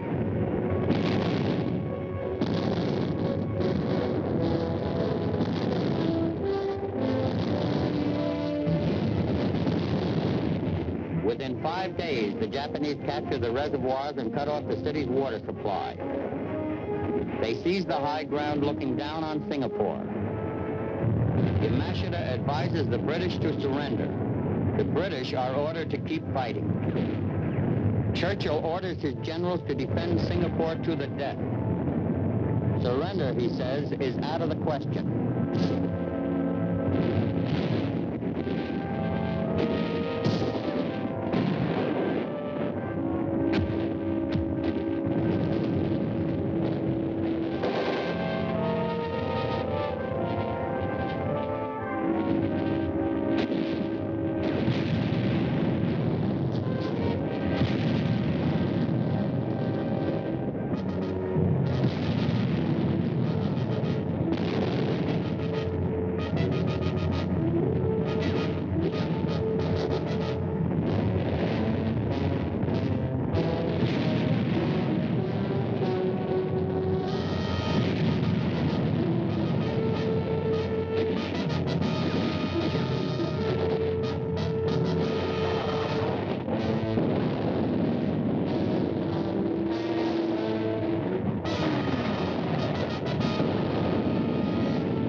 crews in front or what troops are on our flanks.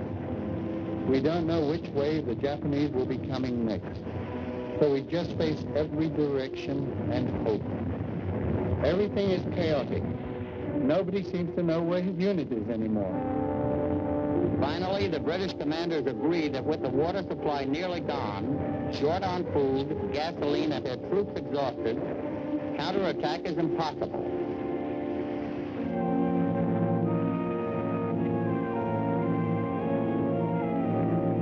It's a great relief when the fighting stops, but we ought not surrender.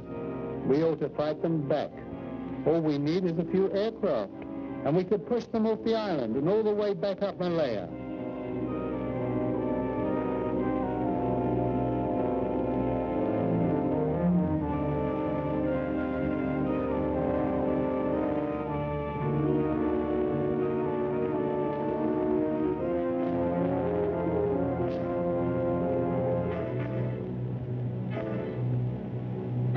Presented with the terms of surrender, General Percival asks for more time to consider them. Yamashita cannot risk any delay. His troops are practically out of ammunition, their guns almost empty. Yamashita gives Percival an ultimatum, surrender or fight, and tells him to say nothing except yes or no. The answer is yes.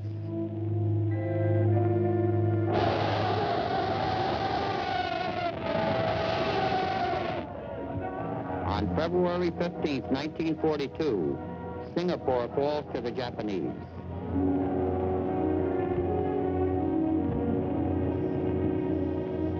We've heard lots of stories about the Japanese. The one thing impressed in my mind is not to be taken prisoner by them, because their treatment is uncivilized by our standards. Overall, we feel ashamed. We failed in our job. We were responsible for this wonderful fortress, and we let everybody down. What will our friends and family think of us? Even if we live, how can we ever hold up our heads again?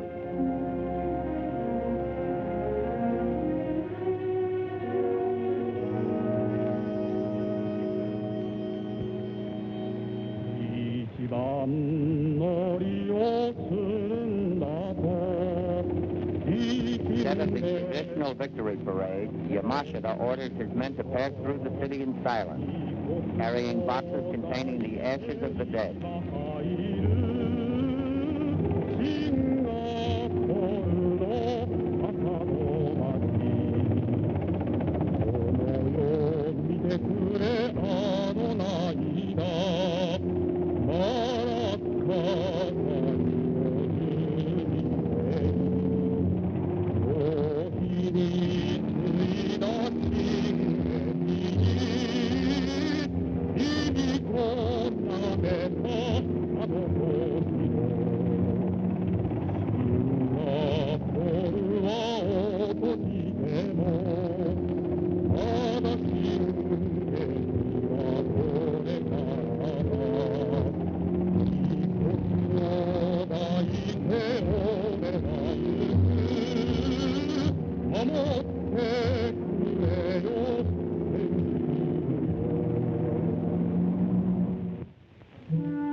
Sergeant Kiyomitsu Miyake stays in Singapore for 6 months. Later, he returns to Manchuria, where he does garrison duty. John Samways is one of 60,000 British soldiers taken prisoner by the Japanese. He will spend 3.5 years in a Japanese labor camp. The British spent nearly 20 years building the fortress of Singapore. The Japanese conquered it in 70 days. Many were sure that the war would now end in Japanese victory. But the British have an old expression: we can afford to lose all the battles but the last one.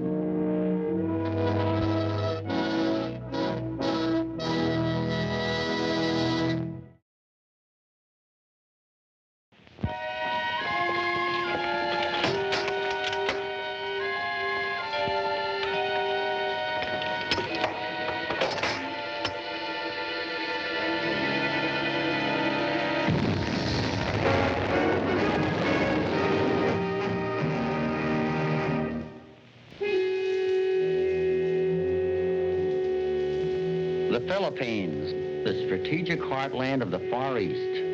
Less than 300 miles from Japanese bases in Formosa. Over 5,000 miles from American bases at Pearl Harbor. To the Japanese, the Philippines mean only one thing: a base to be captured, a power to be destroyed. The prize of victory? Manila Bay, strategically located, one of the finest natural harbors in the Orient. July 1941. With war clouds gathering in the Pacific, General Douglas MacArthur arrives in the Philippines to command the American Army in the Far East. MacArthur is no stranger to the Philippines. He has already served 10 years on the islands. MacArthur calls up the Philippine Reserve to active duty. American officers are brought in to train them in a hurry. Washington now gives the Philippines top priority. MacArthur has promised that by April 1942, he will have all the men and equipment he needs. The race with time begins. Half of the American Army is Filipino, a corps of hard, well-trained men called the Philippine Scouts. Among them, a 20-year-old private, Manuel Mabunga. We get the same training as the American Army, but we are paid less money, about $9 in American currency. Our own training becomes more difficult. We are required to march 30 to 50 miles with full combat equipment. The morale of the American and Philippine soldier training side by side is quite good. We know from training that something is brewing somewhere. But with the strength of the United States behind us, we don't think war will ever come to the Philippines.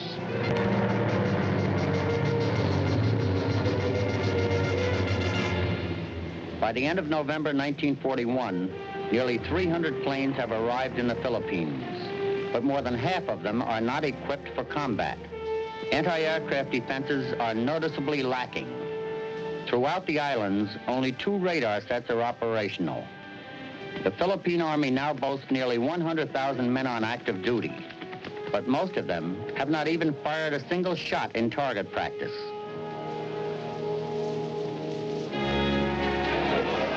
December 8, 1941. On the other side of the international date line, the Japanese have just attacked Pearl Harbor. The news puts the Philippines on combat alert. Ready or not, the United States is at war. All American planes are ordered into the air.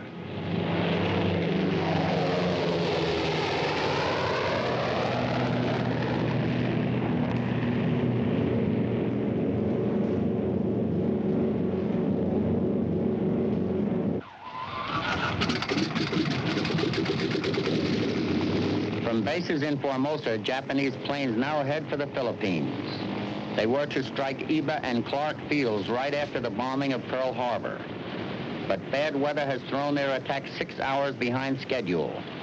The Japanese are worried. They fear they have lost the element of surprise.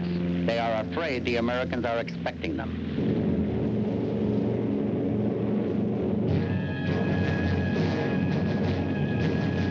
There is a warning that enemy planes are approaching. The plane is quite high, but soon we find out it's a friendly airplane, so everybody can relax.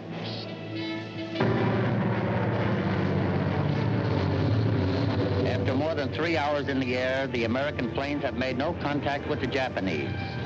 Relieved, they return to their bases for refueling. While the American crews break for lunch, Japanese planes approach Clark Field.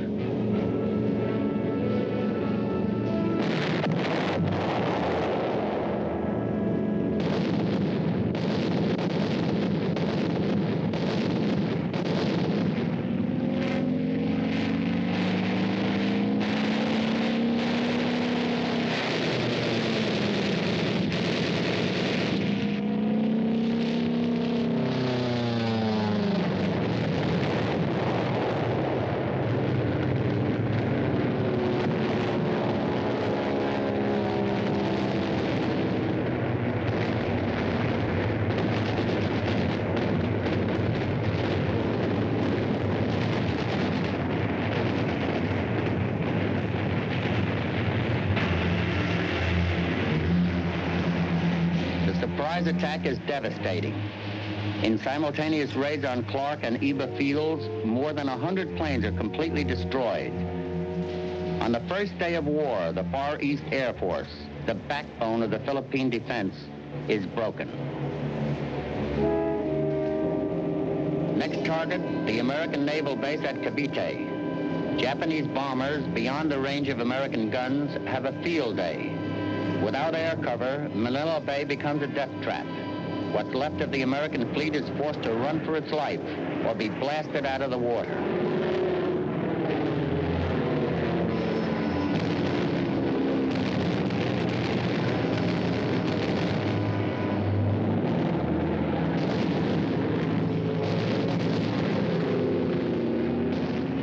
In command of the air, the Japanese begin landings on the northern island of Luzon, meeting little resistance.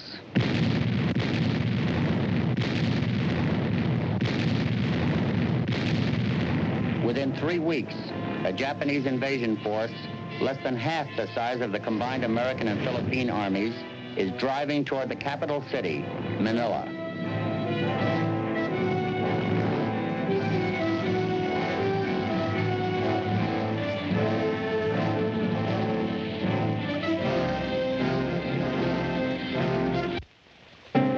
I shall never forget this Christmas in the Philippines. The spirit of Christmas is of tender words, but instead of men bringing peace and goodwill, we are here to kill. With no help possible from the Navy and his Air Force shot to pieces, MacArthur feels the defense of Manila is hopeless. He declares it an open city and orders his men to pull back to the ultimate defense area, Bataan. It is difficult to evacuate your own home ground. How will our families defend themselves? What will happen to them? The enemy will first contact with them.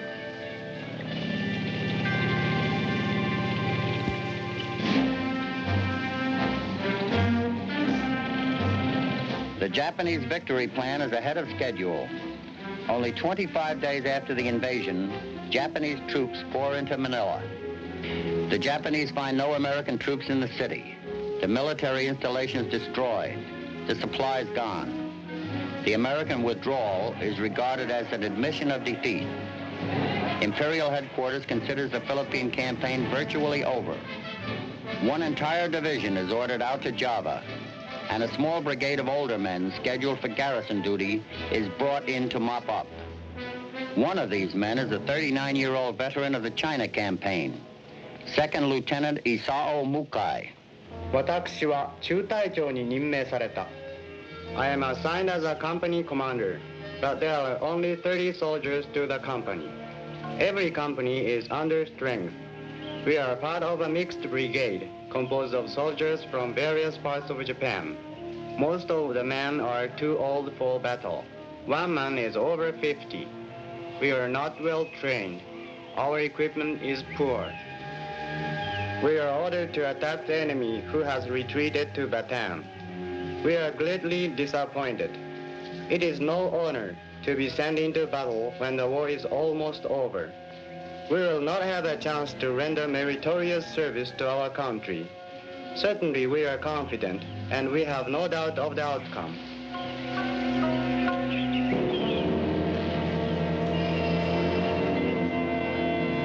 We pull back to Bataan. Here, we set up our main battle line and fortify it with everything we can. We have the support of heavy artillery. The plan is simple. Hold the Japanese at all costs. The Japanese expect little resistance. The victory, they feel, is already theirs. They await a surrender. The Americans have a different idea.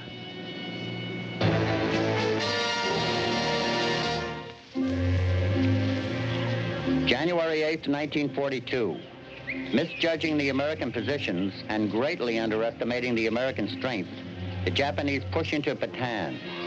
The first day, they meet little opposition. Their commander reports, the Americans have made a general withdrawal and fled into the jungle without a fight. He is wrong.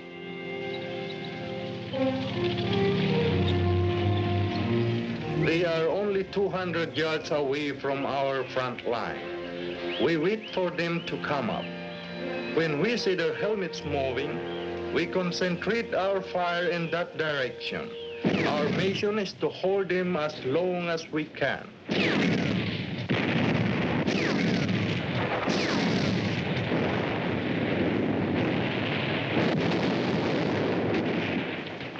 We are pinned down and cannot go forward.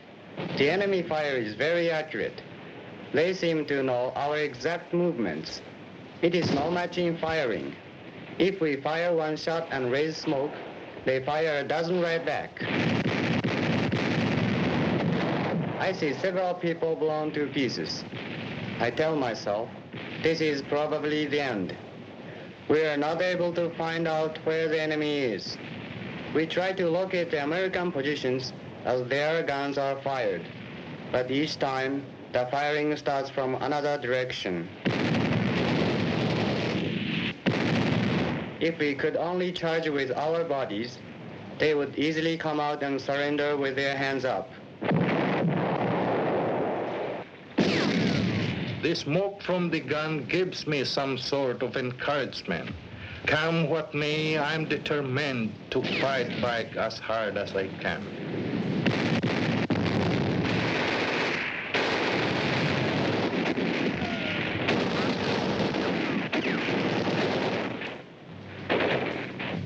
We fight just a delaying action. We are on half ration now, so we are in bad shape. But we know they are in bad shape too. We know they have been paralyzed. We know we can handle them. As long as the Japanese control the sea and the air and can reinforce their men at will, no American counterattack can win. The American task is clear: to fight a defensive war, using as few men and supplies as possible. To fight not for victory, but for time. I remember questioning this Filipino who said he was gathering food for his family. Then he signaled the Japanese to fire on us.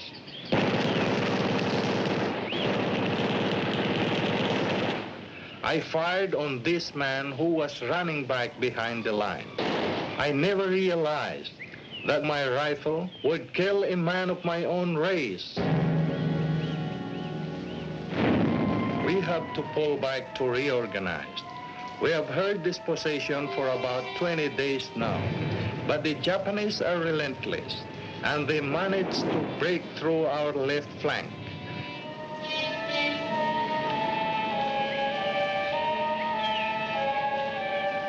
The Japanese now try an attack on American morale. Instead of bombs, they drop propaganda leaflets to break down the American will to fight. These Japanese planes fly over us and drop these leaflets. They say they came to the Philippines not as an enemy, but as a friend of the Filipino people. They say if we surrender, we will be treated nicely and sent back home to our families.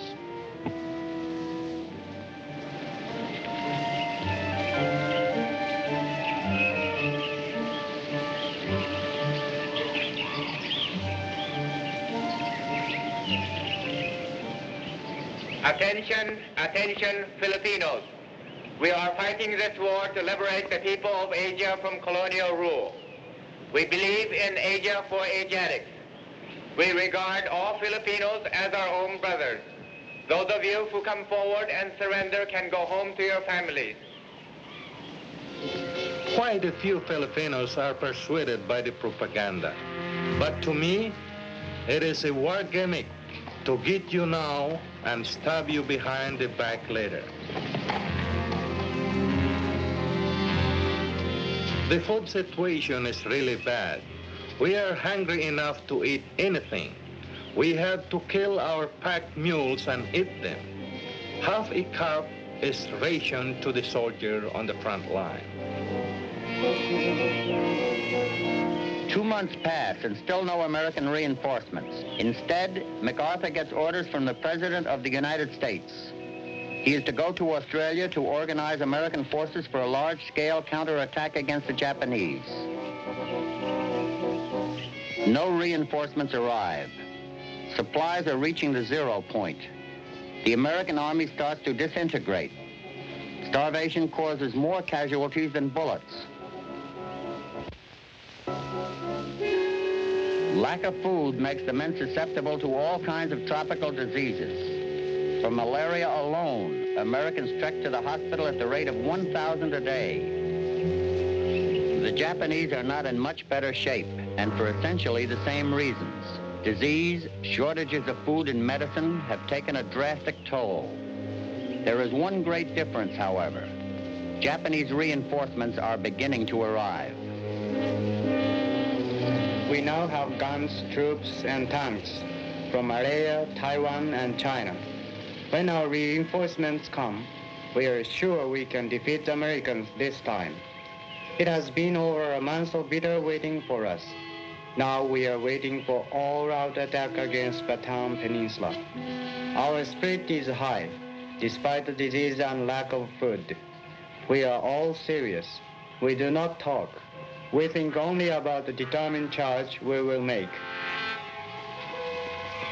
Along with thousands of fresh reinforcements, the Japanese have assembled nearly 200 pieces of artillery. Continuous bombing will come from the air. Then tanks and infantry will smash through the lines. On Good Friday, 1942, a single word, attack.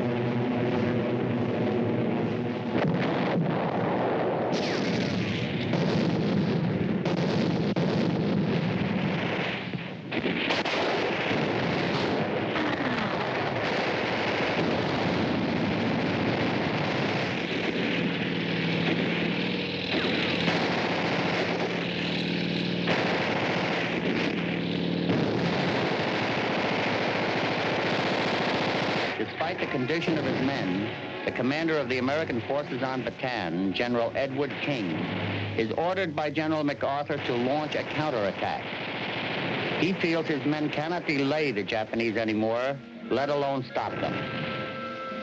On April 9th, 1942, to prevent a useless slaughter of his men, General King surrenders Bataan to the Japanese. We try to fight our emotions, but we can't hold back our tears. Everything we have been fighting for gone down the drain. We wonder how the Japanese will treat us as prisoners. Nearly 80,000 Americans and Filipinos surrender. More than the Japanese had imagined. An army of skeletons, diseased, starving, dying of thirst, is forced to walk 65 miles under hot, broiling sun. Nearly 10,000 of them will die along the way. More here than on the battlefields of Bataan. History will call it the Death March. At the start of the march, one Japanese officer gave me some of his rations to eat, rice and soya beans. It was the first time in months that I tasted actual food. Then I went on the march, and he went on his way.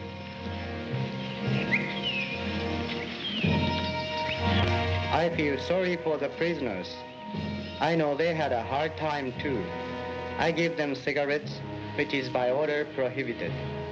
Many of the Filipinos are released. The rest of the prisoners will be sent to Manila in a month. I don't know what will become of them. I know of no instance of brutality against the prisoners. Of course, we cannot treat the enemy we fought like a brother. But in war, everyone mistreats others. You cannot blame only one side. guards treat us very bad. We can even grab any leaves to eat or get a drink of water. We walk side by side, Filipino and American, helping each other out. Many do not have the strength to walk. I began to think that my last hope is to escape.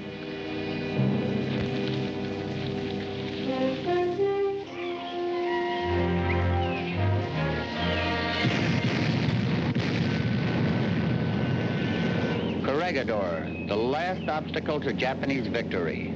With Bataan out of the way, the American fortress stands as a helpless victim of Japanese gunfire. It resists for 5 more weeks, then it can resist no longer. The Japanese set out to conquer the Philippines in 50 days. The Americans resisted for 149 days. But on May 6, 1942, General Jonathan Wainwright signs the surrender, officially completing the fall of the Philippines.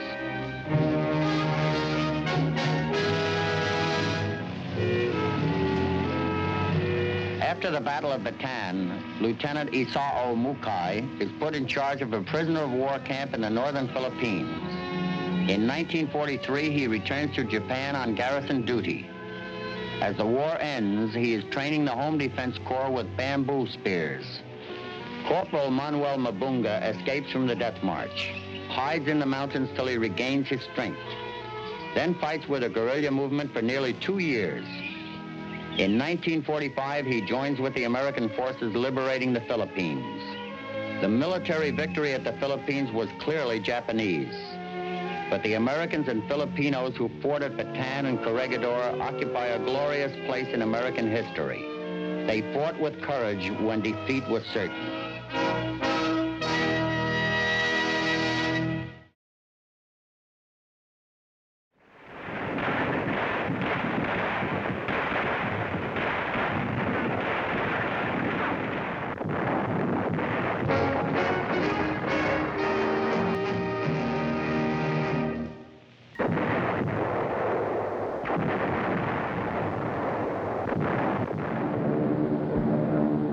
In April of 1942, the island of Corregidor was a fortress besieged. The defenders fought back with the little they had, but it wasn't enough. After 6 straight days of a brutal battering from the skies, the people of Corregidor plunged deep into gloom and unabashed fear. The once quiet lagoons and the gently wooded slopes sent forth an impassioned cry. Corregidor calling, Corregidor calling, Corregidor calling, Corregidor calling.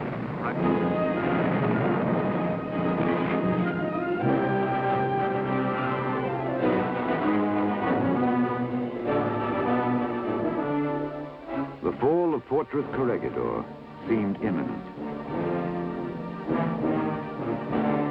The suddenness of the attack was disconcerting.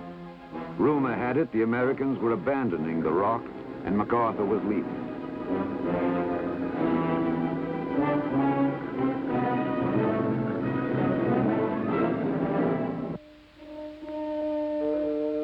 Chief Nurse Ann Neeler Giles recalls her feelings on that day. It looked pretty bad to some of us who were there. We knew deep down inside that it couldn't be true.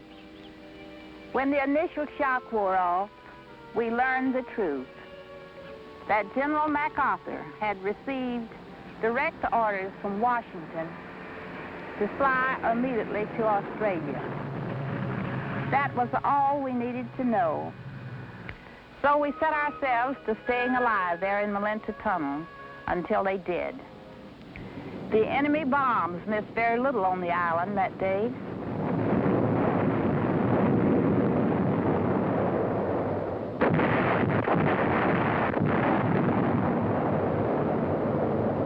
We got right down to work. I tied my hair up in a piece of gauze and checked the shock ward to see if they had adequate help. Then I went to the operating room where I gave anesthetics to one casualty after another.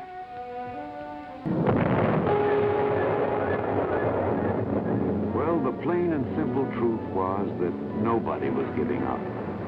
In order to give up, a man has to be willing and he has to be beaten.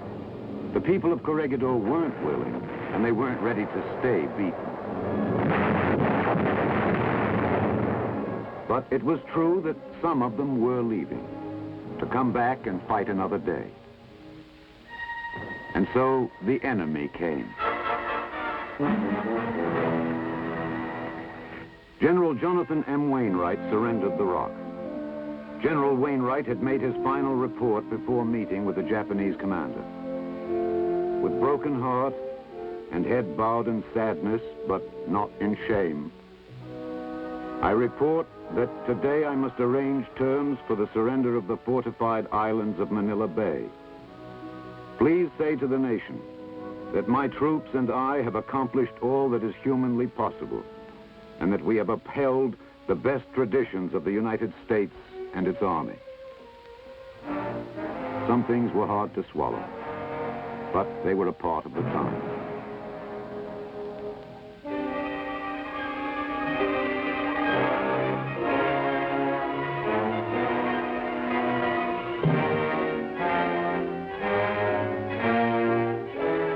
It was going to be a long wait, and they knew it. But in the endless time of waiting, one pulse-ringing hope was left to buoy and sustain them. A legacy in the form of a man's voice, that of General Douglas MacArthur. The President of the United States ordered me to break through the Japanese lines and proceed from Corregidor to Australia for the purpose, as I understand it, of organizing the American offensive against Japan. The primary object of which is the relief of the Philippines. I came through, and I shall return. A legacy and a prophecy as well. But so much to be done before those words were to become a fact. So much of what a famous Englishman was to call blood, toil, tears, and sweat. And so it began, the arduous road back. Headquarters of the Southwest Pacific was established in Melbourne. It was necessary now to build a force in the South Pacific that would combat the Japanese threat to Australia as well. Much was required and much came. Men, material, supplies, ammunition. All the elements of air, land, and sea quickly fused together on the same allied forge to become an effective weapon, a single lifeline that would lead to ultimate victory.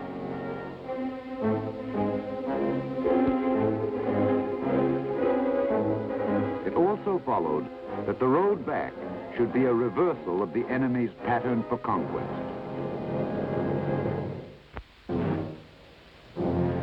Where the men of the Orient had come like a giant octopus with clutching tentacles outstretched to swallow its opposition whole, the Allied military plan was comparable to the movement of a great spinning wheel, with the spinners patiently laying out strands in a master web to ensnare the enemy.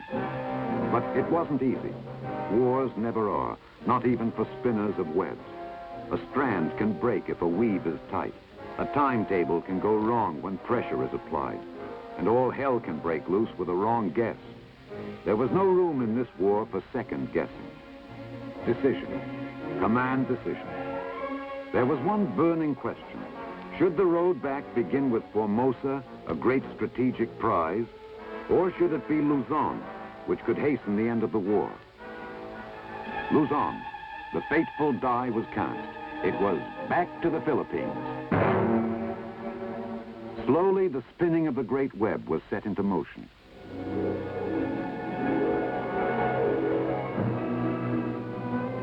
Island-rocking decisions were being made in Melbourne, while on Corregidor, more fundamental decisions seemed important.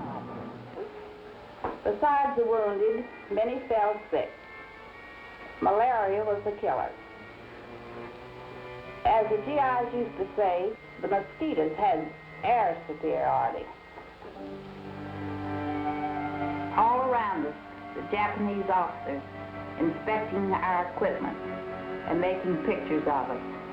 We never knew why. They never notified our families that we were prisoners. The nurses fell ill with dysentery, which made it even more difficult for us to do our job. And all around us, our officers and soldiers streaming in from the hot sands of the beach where they had been placed in camp by the enemy, all suffering from dysentery, skin infection, and just plain exhaustion. Even so, I was glad that I had turned down General Wainwright's offer to evacuate me and decided to stay there with them. There, in that tunnel, choked with shell smoke and misery, was a group of people that meant more to me than anything else. For living through her nightmare, Nurse Ann Mueller Giles earned the Legion of Merit and the Bronze Star. Away from Corregidor, a shooting war goes on. The web spins, and the first strand reaches out for Guadalcanal. Costly and bloody, the orders were taken, and they did, at a high price.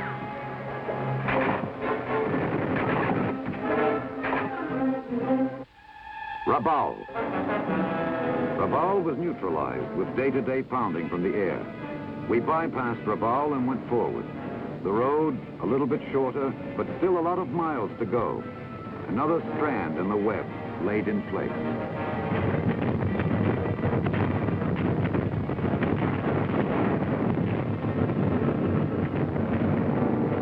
The Gilberts. Tarawa. One more island atoll reaping its human toll. A circular chunk of coral, a ring of flaming death. But Tarawa was taken.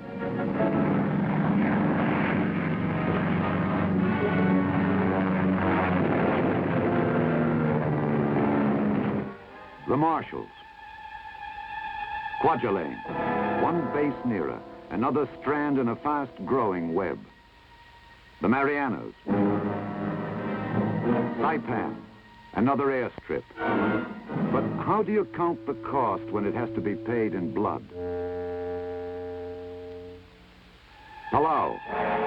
Only one thing to keep in mind here. Palau was only 500 miles from pay dirt, Mindanao in the Philippines.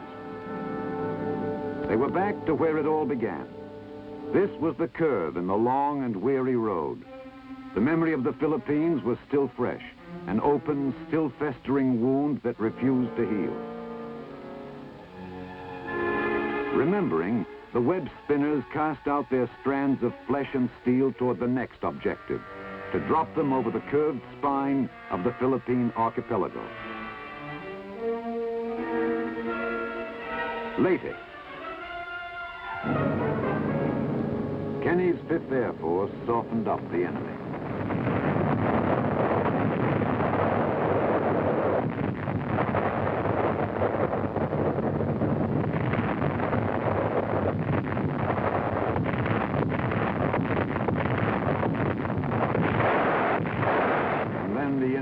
Hit the beaches.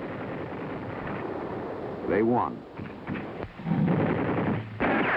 More than they lost.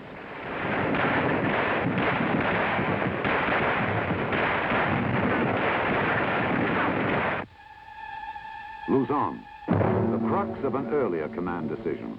Was it really going to save more lives and shorten the war? It was time now to find out.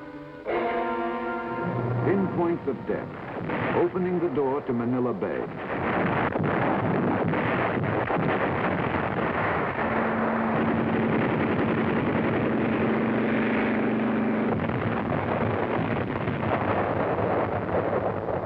American lives were saved, and those who lived found their own ways of being grateful. Manila, Pearl of the Orient. Enmeshed now in a death grip, fresh forces squeezing it tight, Manila is a burial ground.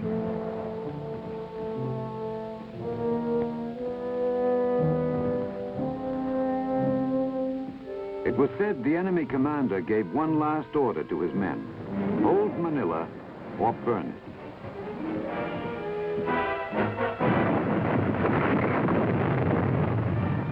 The Pearl fell into Allied hands.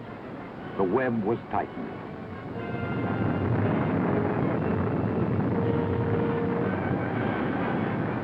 There was good reason to remember Bataan. Men died, and those few who lived through the infamous Death March became the walking ghosts of Bataan.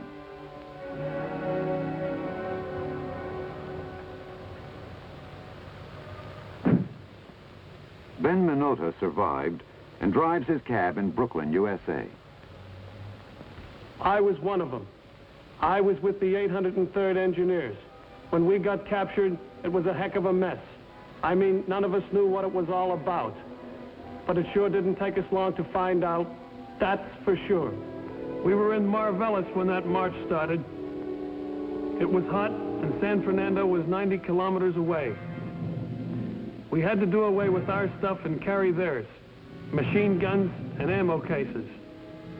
No food and water. Our guys were dropping like flies.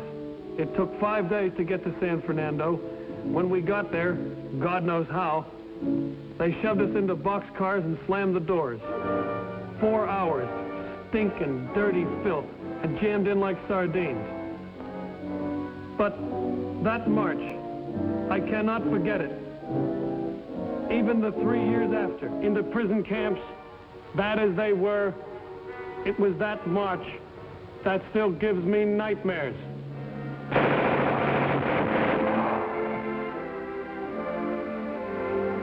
And so they took back Bataan. But for these men, this was no death march. It was a march back to life and the living. The web spins on, its determined strands reaching out hungrily for Corregidor. The Rock, sometimes called the Gibraltar of the East. Other military objectives may have been more important from a strategic point of view, but none meant more symbolically than this hunk of rock sitting on the sea.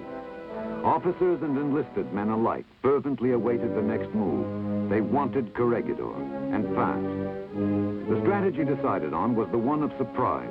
The web spinners gambled on an enemy attitude, that no one in his right mind would even consider dropping a regiment of paratroopers on such a small target.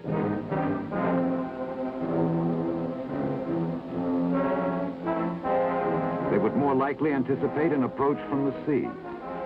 The Allied High Command decided to go for broke. Naval bombardment, aerial attack, amphibious landings, and a parachute drop. The 503rd Regimental Combat Team was the jump regiment picked to do the job. Brigadier General George M. Jones was a colonel when he commanded the 503rd in that memorable jump.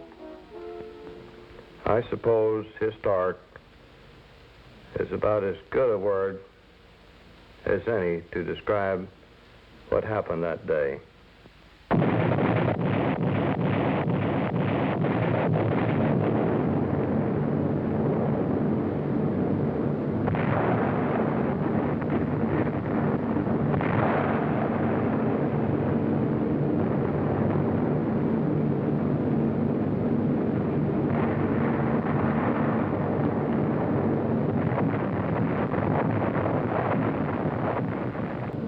I think the troops of the 503rd were enthusiastic about the jump. Of course, any veteran paratrooper knows that when he jumps into an operation, that he's jumping into the unknown. He expects to be surrounded, outnumbered, and outgunned. And the realization of this, of course, certainly makes for individual tension. But I think at the time of the drop, the troops were really ready to go. We had 2 drop zones and 2 series of planes that came in single file over each drop zone. The wind was blowing. We actually didn't know prior to the jump what the weather was going to be, but we knew that the wind was a factor. And this really was the weather part of the operation that had made us alter our plan somewhat. We started off jumping 8 men at about, I believe, 550 feet jump altitude, which is a fairly low altitude for a parachute jump. As each plane in the serial would come over a prearranged point, we would give the word to count a certain number of seconds, and then the first man of that stick would go out. We started off jumping 8 people in a stick, by stick meaning the number that are going to jump at that pass over the drop zone. But because of the wind, which turned out to be about 22 knots, we had to lower our altitude successively from 550 to 500 and then finally 400 feet. Each plane had, as I recall, about 21 or 22 paratroopers. This whole jump was controlled by Colonel John Lackey, the troop carrier commander, and myself, who were flying above the formation and giving specific instructions to the jump masters in each plane. Of course, these drop zones were pretty small for normal parachute dropping. We normally thought in terms of a drop zone of about 1,000 yards long at least and several hundred yards wide. These drop zones were small, the largest one being about 200 yards long and about 100 yards wide. They were surrounded by rubble and rather high buildings. All of these things added to the hazard of the drop. Of course, we had a few casualties on the jump, not as many as I had anticipated, however. Prior to the jump, I estimated that we might have as many as 50% casualties. As a matter of fact, my estimates ran between 10 and 50% because of the nature of the drop zone, the wind, and the other factors. We got by with 12 or 13% casualties on the jump. Now, as far as the surprises, of course, this operation was short, was fast, and full of surprises. From almost the word go, we had surprises. There were kamikaze operations. The third day, they blew up Molina Tunnel, where they had a great number of explosives stored.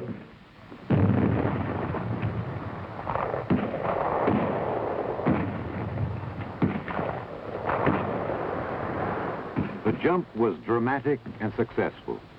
The enemy was hit around the clock in every way he could be hurt. From the sea, on the beaches, in the streets. The end was in sight. As suddenly as it had begun, it was over. The web, indeed, had overtaken the rock. After the operation was all over, General MacArthur visited what was always considered by many people as one of the soft spots in his heart. He had a great affection for Corregidor. He came back and in a little ceremony with a few troops from each of the units that had participated, we formally returned the island to him. And I shall always remember that now very famous quotation when General MacArthur looked at me and said, "I see the old flagpole still stands.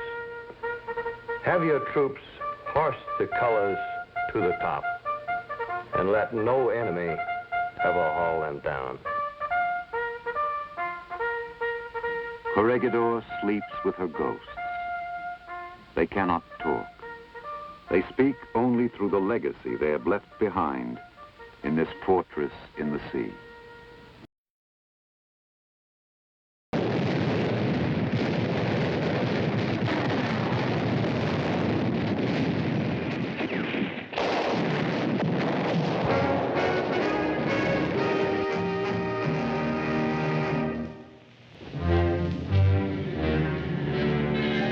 Early in 1944, Japan begins its last drive of the war into India. On March 6th, the vanguard of General Shozo Kawabe's 15th Army crosses the Chinwin River in Burma opposite the Imphal Plains of India. Within a few days, 80,000 Japanese troops are trudging toward the towns of Imphal and Kohima on the Indian side of the border. One soldier of the spearheading force is an infantry corporal in the 33rd Division, Toshio Nakazawa. 私は師範学校時代に Being a graduate of Teachers College, I have received special language training in Burmese. This enables me to know more about our day-to-day situation as we move toward the Indian frontier. I learn about the passable routes from people along the way. They are friendly to us, my comrades, and I feel they are with us when we tell them that from our victories will come the liberation of all Asian peoples from colonial rule. We have orders to complete the Imphal campaign by Army Day, thus giving our people a glorious victory to celebrate. Because of this, we are forced to move ahead under great strain, marching as much as 40 miles in one day.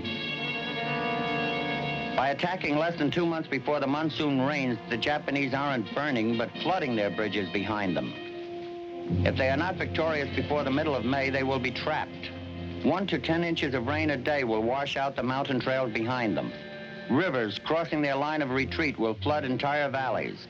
Japanese supply lines will be useless until October when the monsoon season ends. They are faced with the choice, win or die.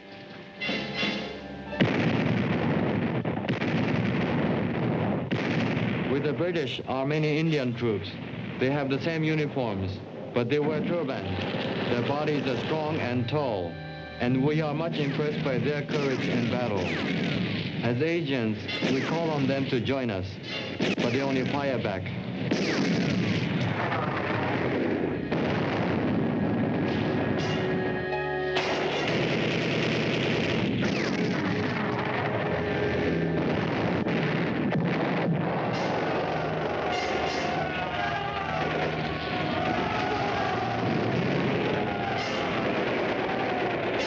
The British forces fall back in disorder. By early April, the situation around Imphal is critical. At Kohima, desperate.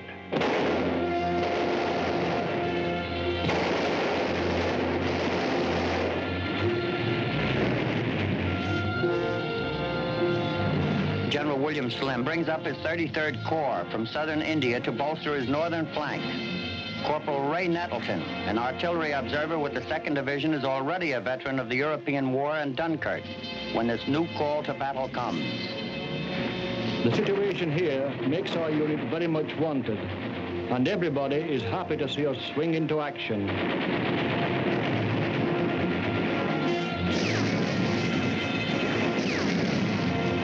My job is that of artillery signaller, spotting enemy positions and directing our fire against them.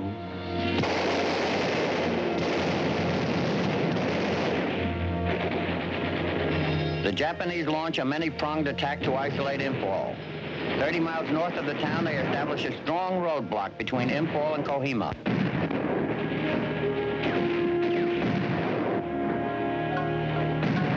General Slim has lured the enemy into large-scale combat in an area where the Japanese supply lines are stretched thin. The defenders have one more advantage, nearly 100% air control. British and American planes hamper enemy troop activity, disrupt supply and communication.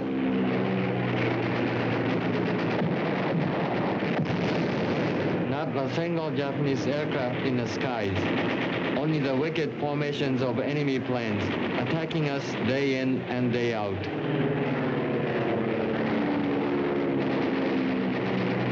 We have a saying that nature controls man, but on the contrary, the whole of nature in this vast land is controlled by the flying machines. There is no escaping them.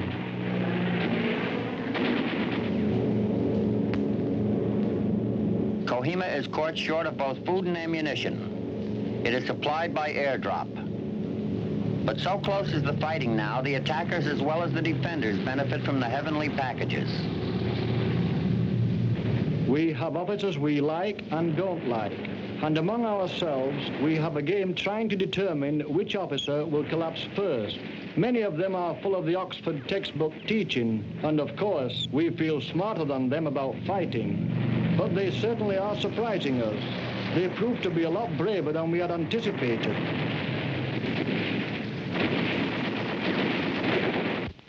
By the middle of May, the British are hopeful.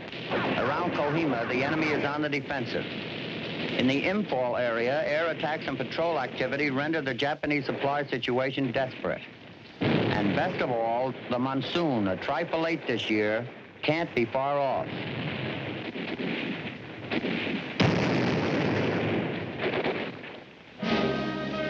Today, Lord Louis Mountbatten came to our camp to speak to us. He leveled with us by saying, the Japanese think we won't fight during the bad season ahead, but they're in for a shock. We are taking the offensive. You're going after them to bloody their nose. I promise you all the help you need to get started. And if you need more, I'll tip my hat to MacArthur, and you'll get it.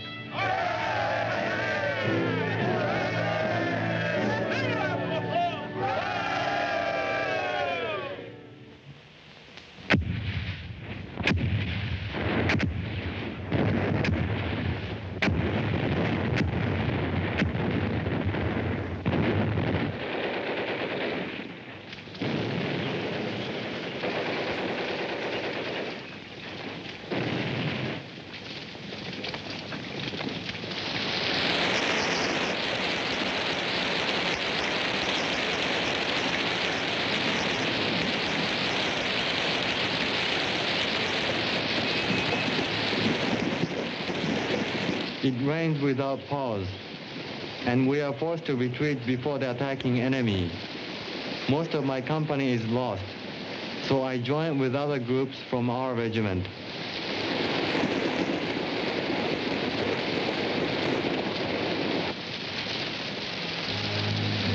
I suppose if one must fight during the monsoon, one must. The only consolation is that we do have better equipment, better supplies, and I think better men than the Japanese. The feeling among us is to fight right through the monsoon and down to Rangoon. The sooner we get it over with, the better. For weeks on end, we are wet through to the bone. Decent sleep is near impossible, and this makes us all the more miserable. Food is scarce. Just some hardtack and a little bully beef is all we get.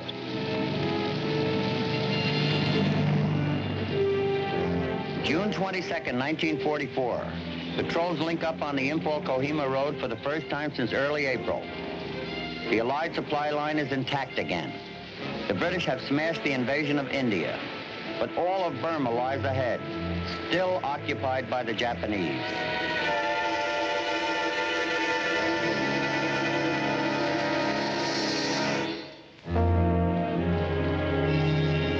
By July 1944, the British have repulsed the Japanese invasion of India.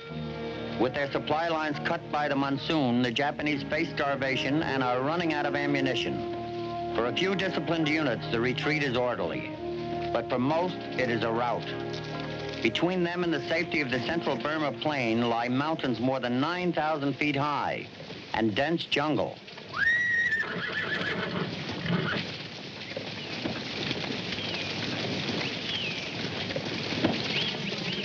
The food we carry, or whatever we find along the way, is all there is to sustain us. I eat as little as possible and keep the rest for the long journey over the mountains.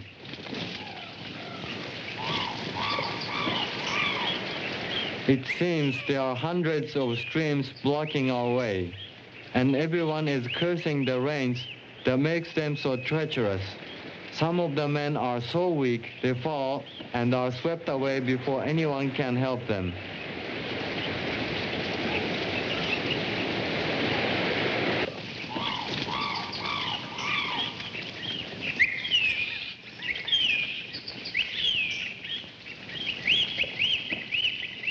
It's oven hot, well above 100 degrees. The trek back, if it were straight, would be at least 230 miles long. The way the Japanese must travel, it's closer to 500 miles. Besides hunger and the hardship of the trail, there's malaria, scrub typhus, leeches, naga sores which eat to the bone, and dozens of undiagnosed ailments. The sick and wounded are abandoned.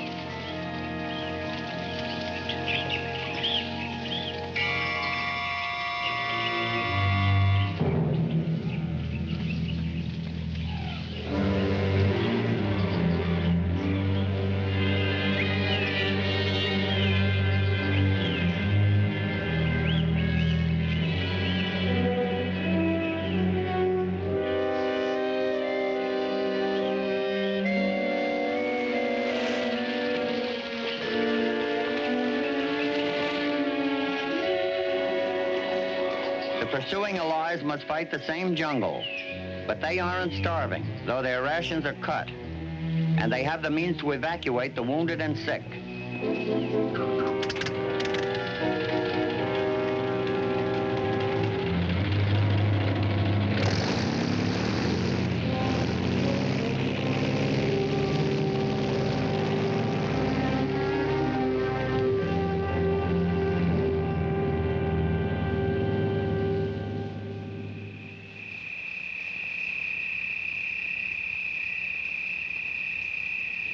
At night, we pretty much stay put, holding our fire to keep the Japanese from knowing our whereabouts.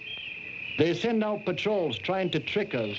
They're great for that, but we're not taking their bait.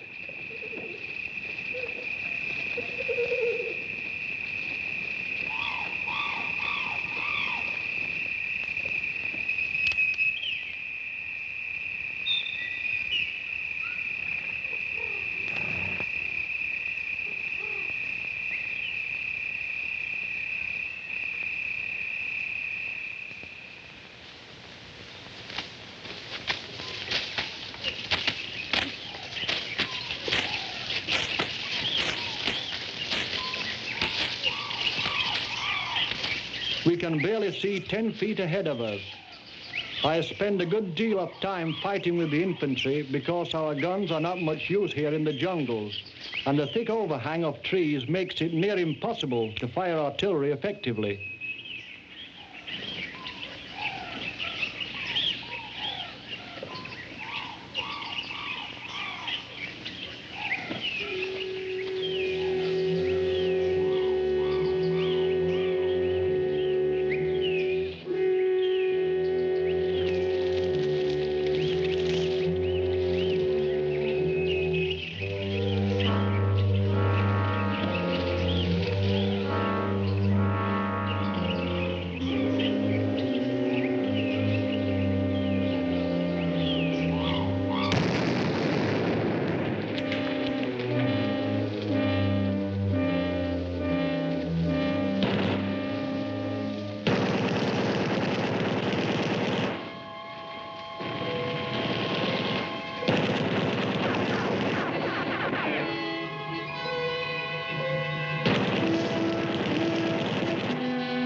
Through this long retreat, a strong spiritual power sustains me. while others are perishing. Many of the men lose their heads and race away into the jungle. Both the body and spirit have a breaking point. But if you lose the spirit, then all is lost. Fortunately, even though my body is weak from lack of food, my attachment for life holds very strong.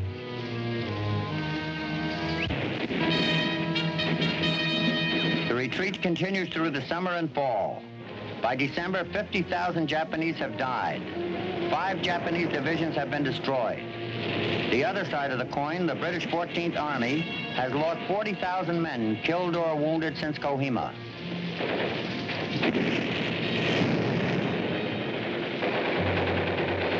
My feelings are becoming terribly remote, even during the fighting. I don't know why, but suddenly I am back in my childhood in England, playing in the woods, pretending to be a soldier. How weird that all this comes back to me here.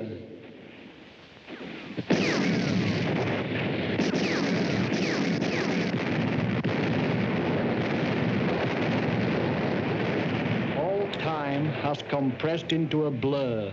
Days, weeks, and months have disappeared for me.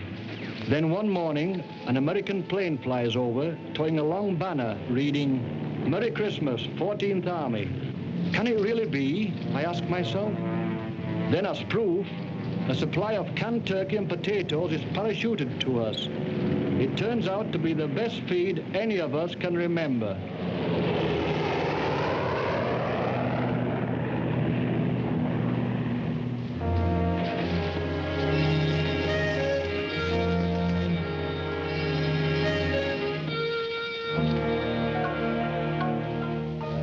At last we are out of the mountains, on the plains of Burma. Everyone feels safer, though there is much suffering from fatigue and hunger. Knowing the language, I am able with kind words to obtain some food.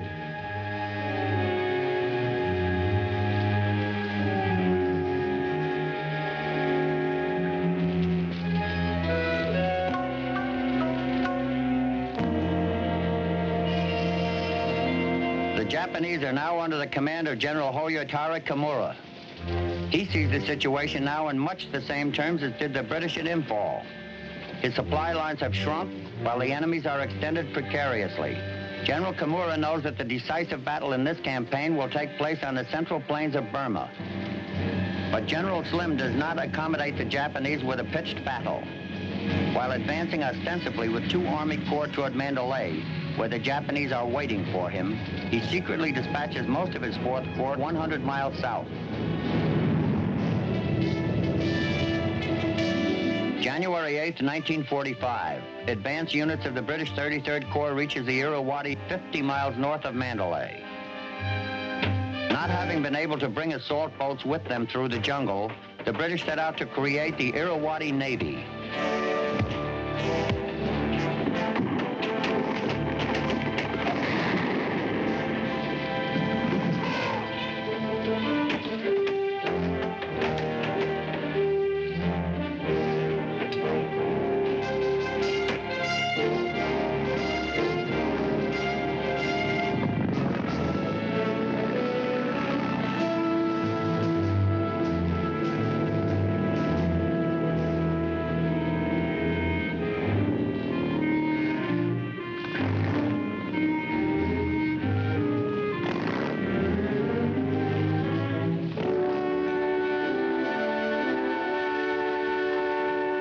In mid-February, the battle for Mandalay is on.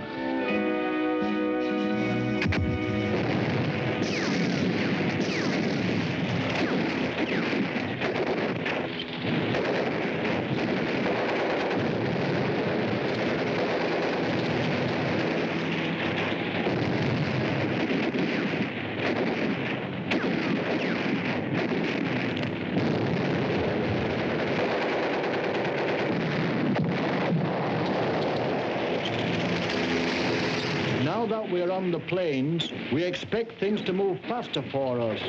The flat terrain is more suitable for our mechanized equipment the air transports are bringing in. And we should have the Japanese running hard before long.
1945, Mandalay Falls.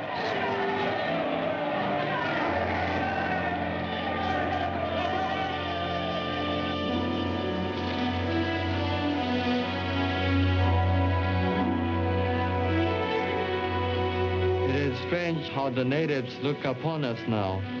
When we were victorious, they say the soldiers of God have come to save us from the foreign devils. Now they turn away from us. I feel as if I have been struck by fire in their eyes.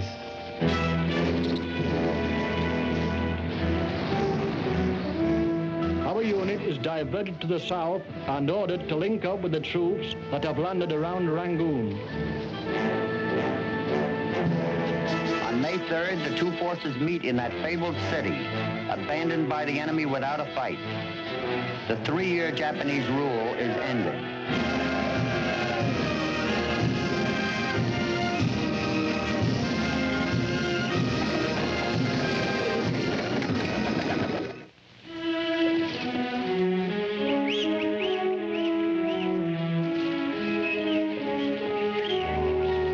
Nakazawa, who rose to the rank of Sergeant Major during the Battle of Burma, manages to escape into Thailand before the capture of Rangoon. He returns to his homeland in June 1946.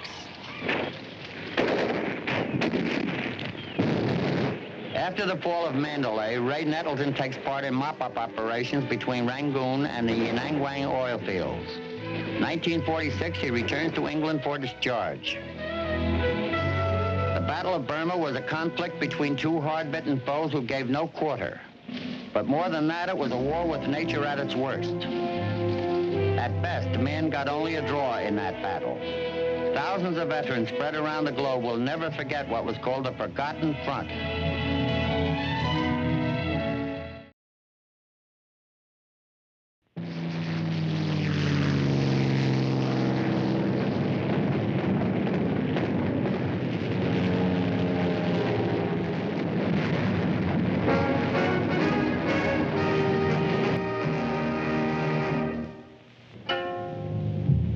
Admiral Isoroku Yamamoto, Commander-in-Chief of the Japanese Combined Fleet, is convinced that Japan must win the war within the first year or lose it later.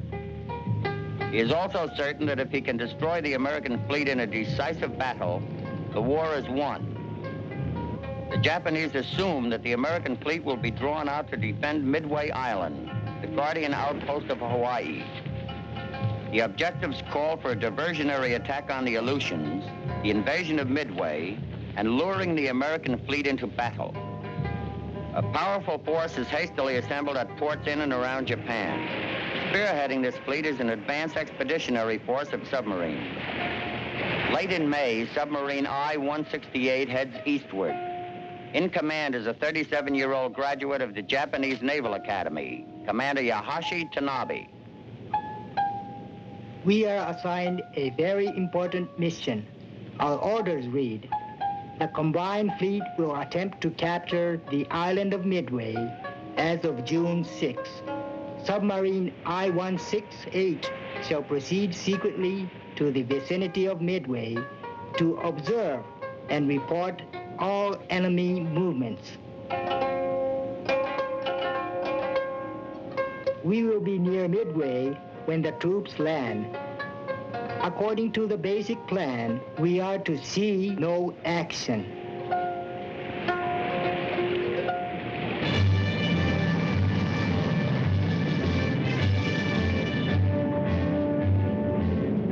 American strategy is based on the assumption that Japan has chosen Midway as a target. This has been confirmed by American cryptologists who have broken the Japanese Purple Code. With the advantage of knowing the Japanese plans, Fleet Admiral Chester Nimitz sets the trap. Midway Island is strengthened with bombers. After the Japanese have been located by the land-based Midway forces, they are to be hit by planes from the hidden American carriers. Task Force 16, comprising the last two operational carriers, Hornet and Enterprise, are called north at top speed. The day before the American force sails, the carrier Yorktown, damaged in the Coral Sea, limps into Pearl Harbor.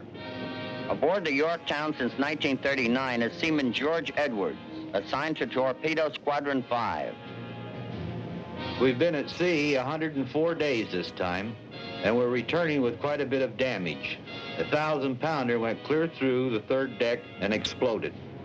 When we move into the yards, there is a lot of scuttlebutt about this thing with Midway. Whatever we might be thinking, everybody just bears a hand. Nobody leaves the ship, not even the old man. It is estimated that repairs will take 90 days, but with the battle imminent, 1,400 workers complete the job in 2 days. The hastily repaired Yorktown leads a second task force to sea. May 31st, the American task forces reach Point Luck, a position 300 miles northeast of Midway. The officers and men are told an attack for the purpose of capturing Midway is expected. The successful conclusion of the operation now commencing will be of great value to our country.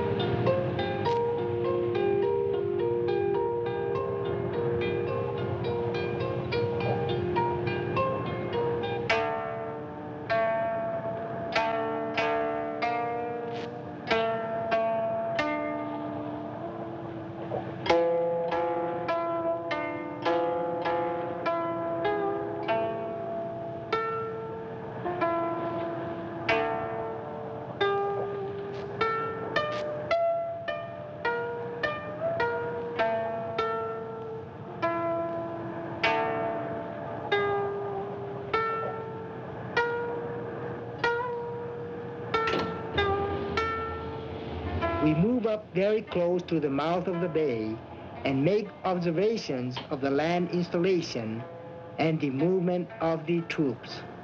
It appears that the enemy is patrolling the neighboring seas.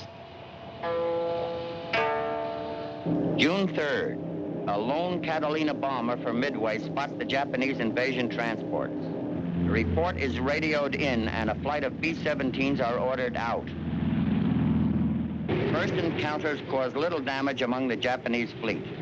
At 4:30 a.m. June 4th, the Japanese launched their attack against the Midway Atoll, only 240 miles distant. The first wave of planes leaves in rapid succession from the flight decks of Kaga, Hiryu, Soryu, and Akagi.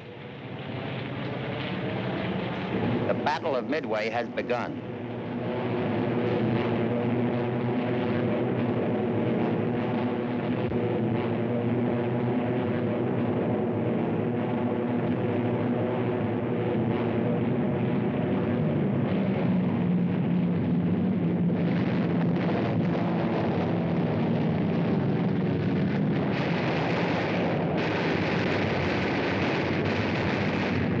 Although forewarned of the raid, 26 Marine fighters are no match for the superior Zeros.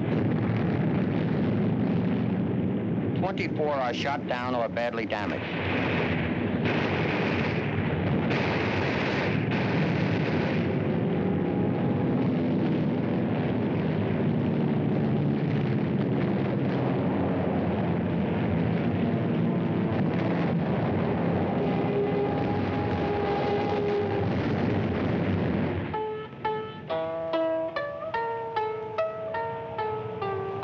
My crew grows more and more excited as I describe the action to them. Shouts of joy echo throughout the submarine.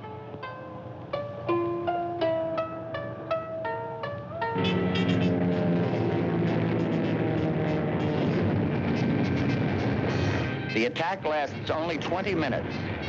It has wrecked most of the Marine facilities, but causes only minor damage to the airstrips. The Japanese conclude that Midway requires one more strike before invasion.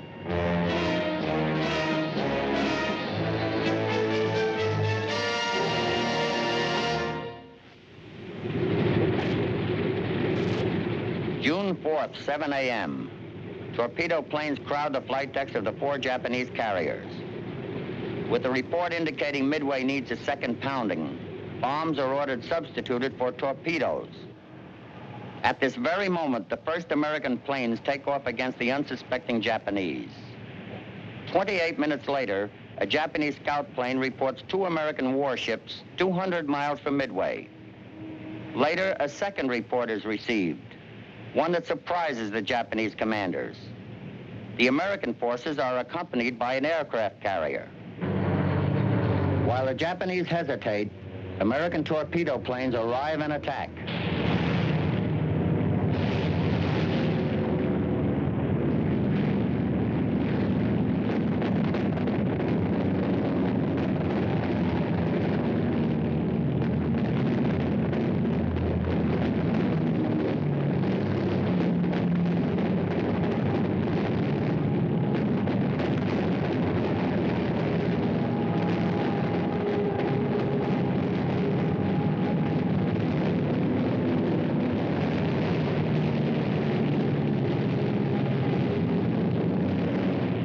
Mayday, mayday.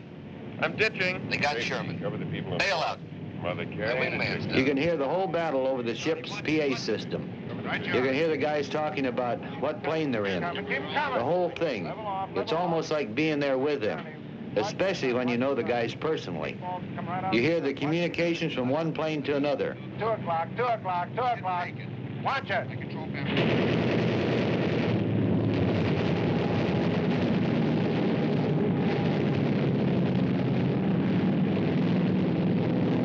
The Japanese carriers are attacked. The American bombers are without the protection of fighters.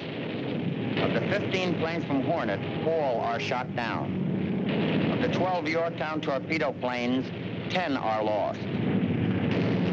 Of the 14 planes from Enterprise, only 4 survive.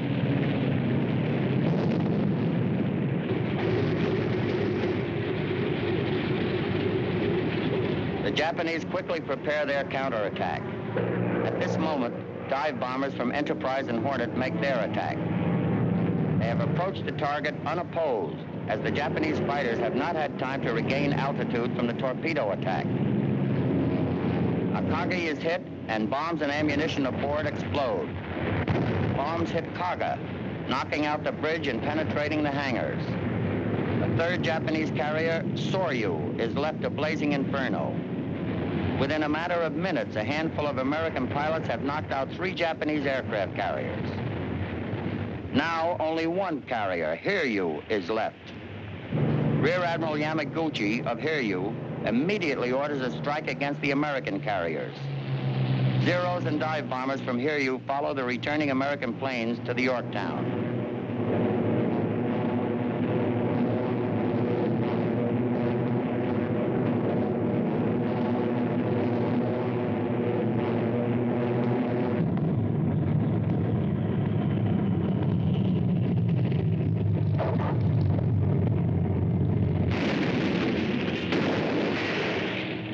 They're getting closer. You feel tense. There's quite a strain in your stomach. Your mouth gets dry, and then you see them.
Yorktown has caught fire in her stack, and they secured the boilers.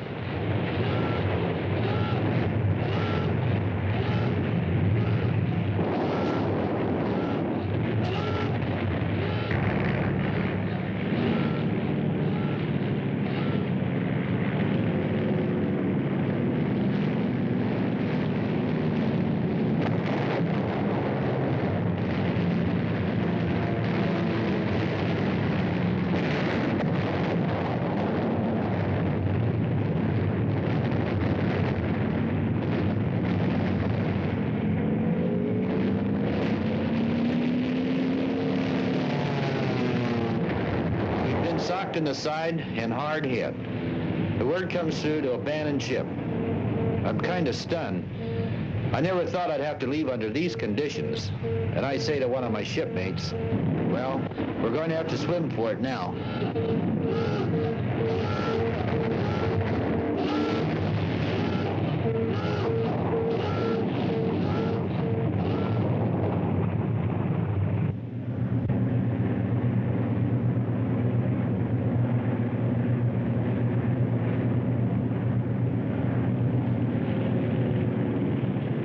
p.m. American planes from Enterprise come in out of the sun and attack.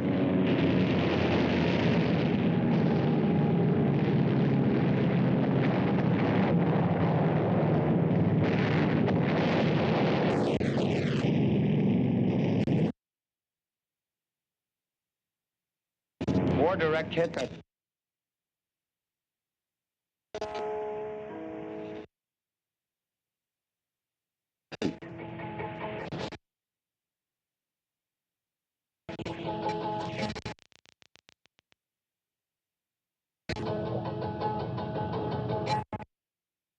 News has come to us over Taga have been sunk. Also, the Akagi Shidu. Disappointment and fighting spirit boils within me.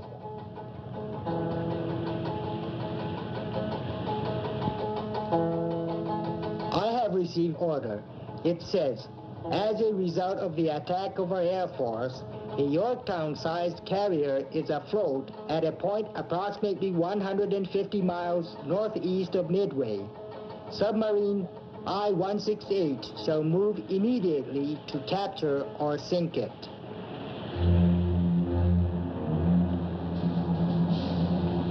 I volunteered for the damage control party, and I'm back on board seeing what I can do to get her back to Pearl.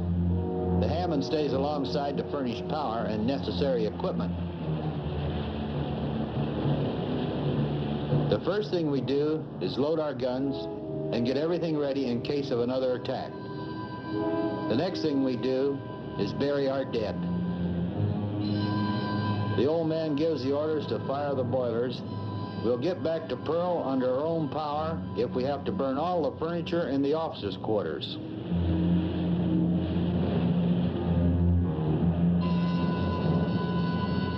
My lookout sights the Yorktown. His voice is shaking with joy. Sees a black shape on the horizon.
Inside the I-168 is limited to only the most essential ones. I fear to create sounds which American detectors might pick up. But I have privately decided that the enemy's equipment is not very sensitive. This gives me confidence as the range shortens.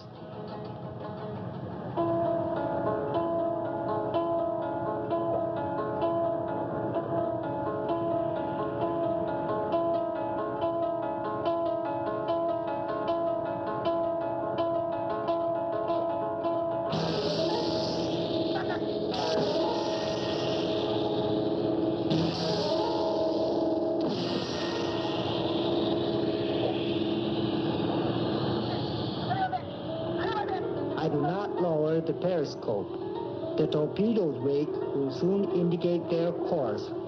If the I-168 is to die, I at least want the satisfaction of seeing that our target has been hit. We must succeed. There will be no second chance.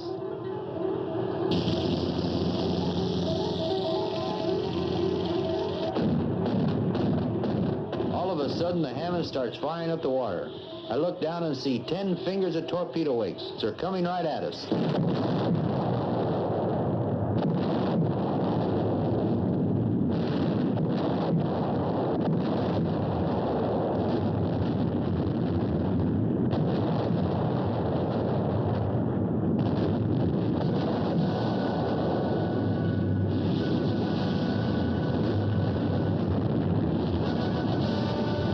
I'm in the water. I'm in pain. The Hammond is cut in two.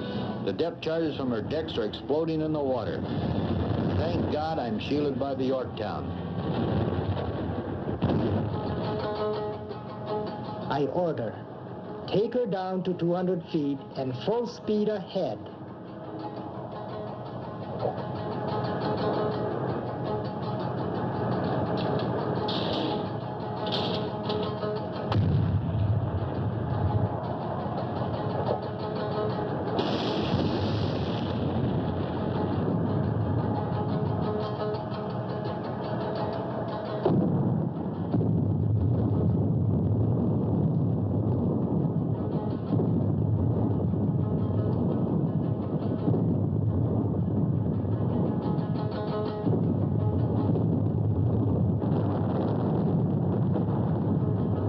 Throughout the night, American destroyers hunt the submarine without success.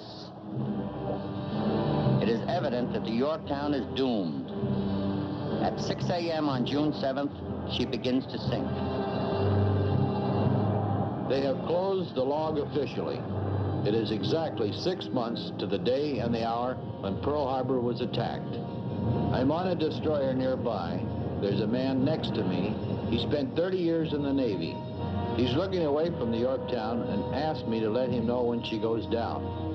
I think I see tears in his eyes. I thought I was the only one that felt that way.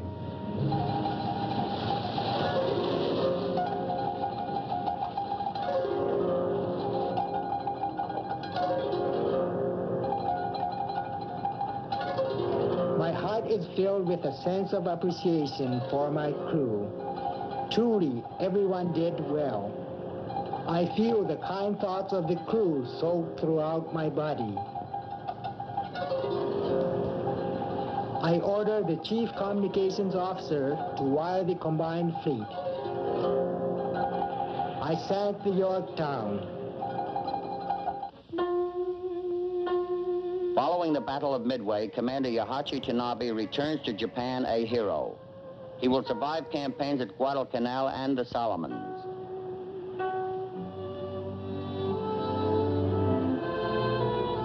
Seaman Edwards, wounded after the sinking of the Yorktown, will later participate in 2 Pacific invasions.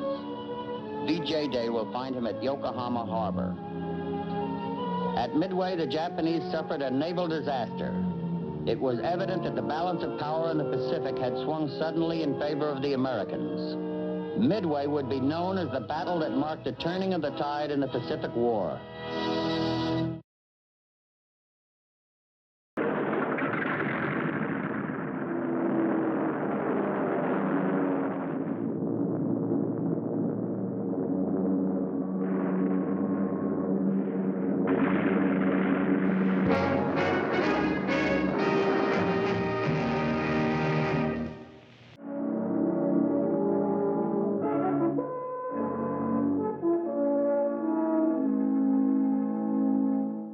Islands are situated in the North Pacific Ocean, forming a chain which extends about 1,200 miles west-southwest from Alaska Peninsula towards Siberia to form the southern boundary of the Bering Sea.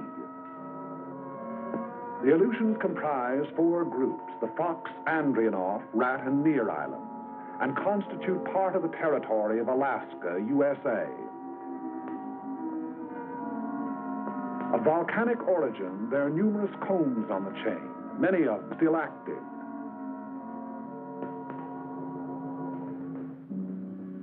The coasts are rocky and surf-worn, rising immediately from the water in steep, bold mountains.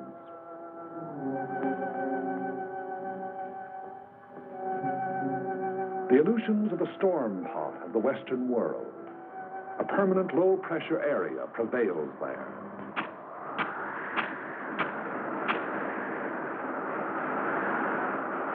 Cold air masses from the polar regions flow with a shearing effect against the warm, moisture-laden air masses over the Japanese current to form cyclonic disturbances.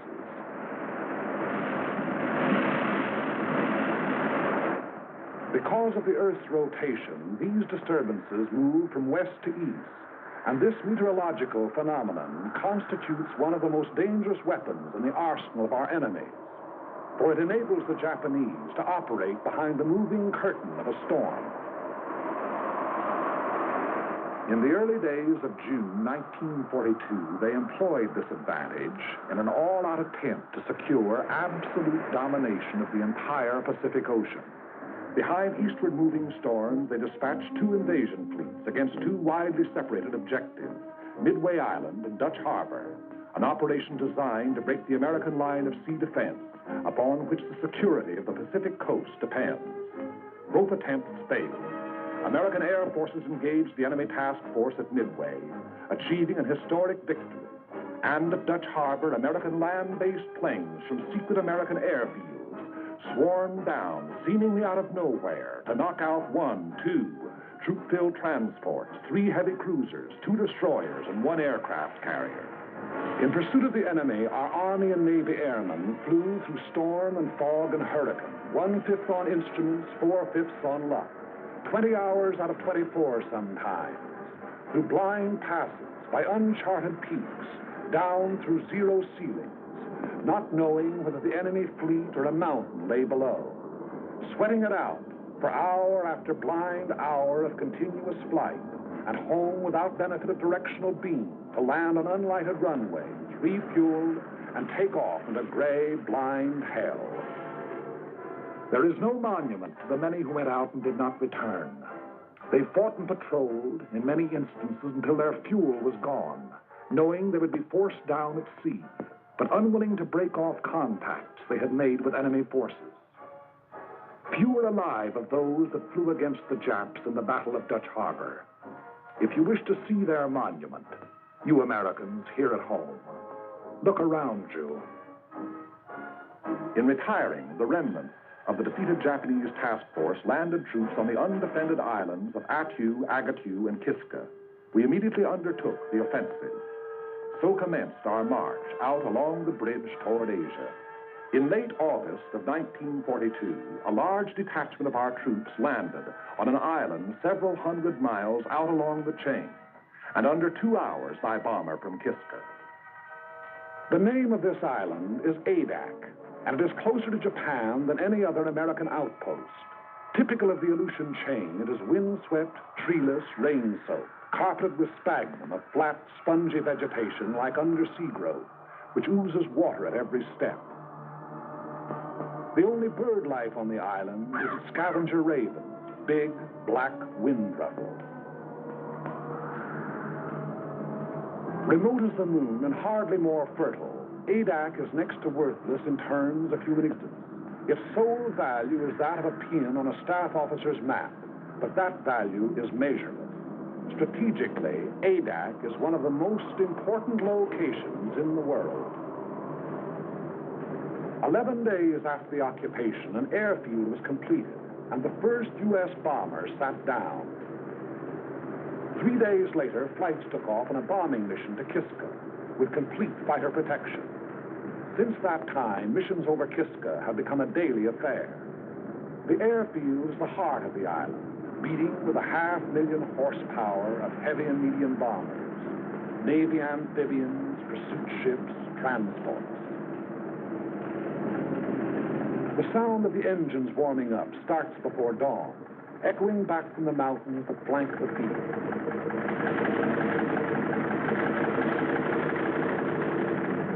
Every day, weather permitting, the bombers take off on at least one mission.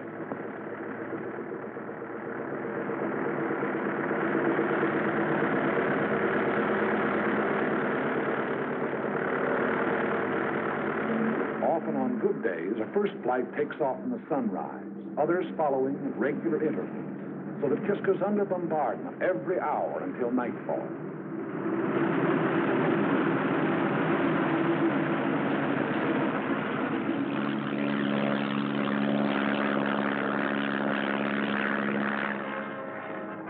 Equal in importance to the airfield, and without which the airfield could not exist, is Adak's excellent harbor.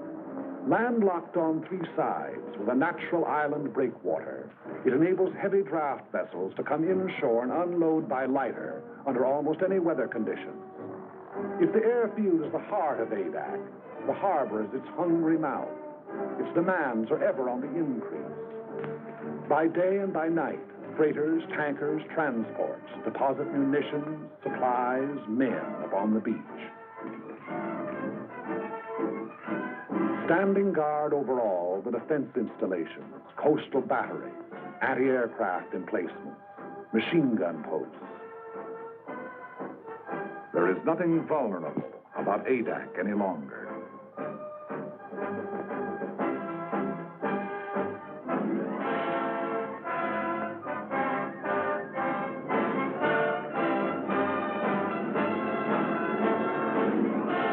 The skies are constantly circled by aerial patrols and never-ending relays.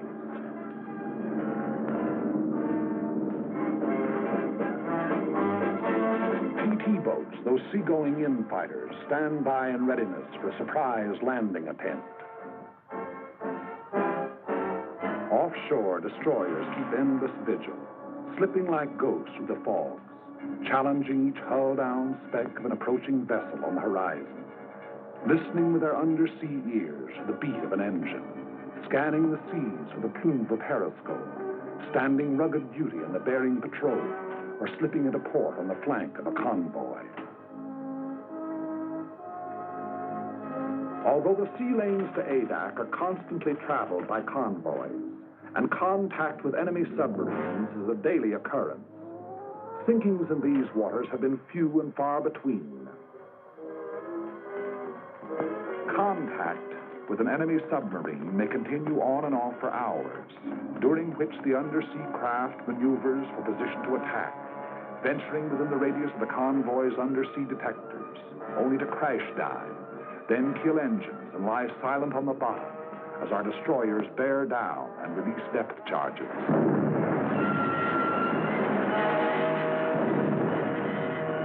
Our destroyers and Navy reconnaissance have held the undersea enemy well in check.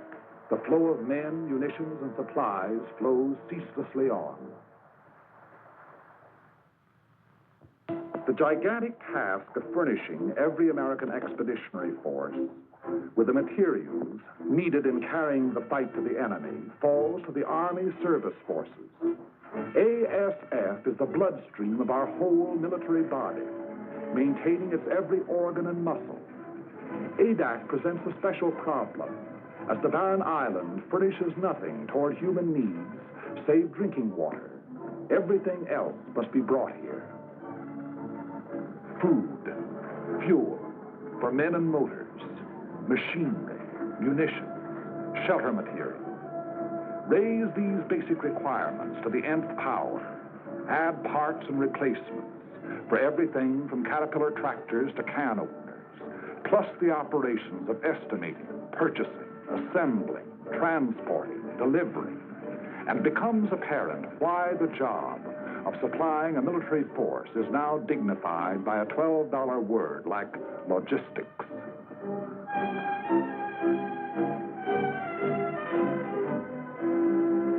Since the original landing, the manpower of Adak has been constantly augmented. Where before it was hundreds, now it is thousands.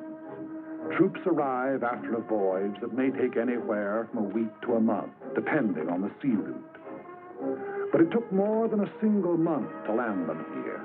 The months of training that toughened them to rigors of wind and weather, that taught them to handle their weapons, that made them into soldiers.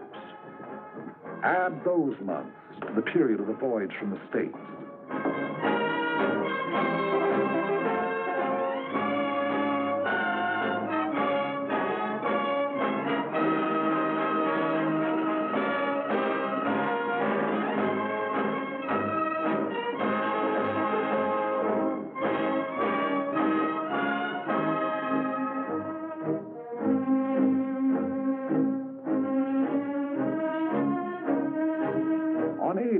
Down-Eastern accents mixed with Texas drawls and Middle Western twangs and Brooklynese.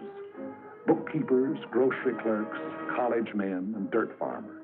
That is, of course, ex-dirt farmers, ex-bookkeepers, ex-college men. Soldiers now, as though all their lives they'd been nothing but.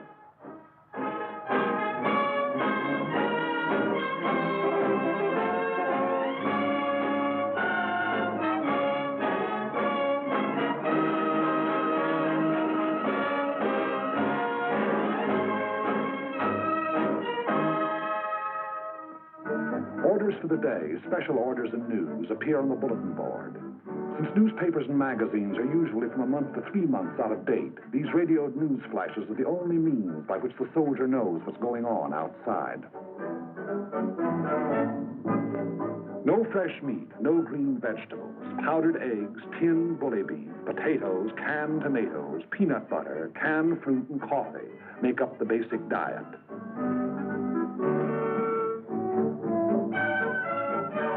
And biscuits, barrels full of biscuits.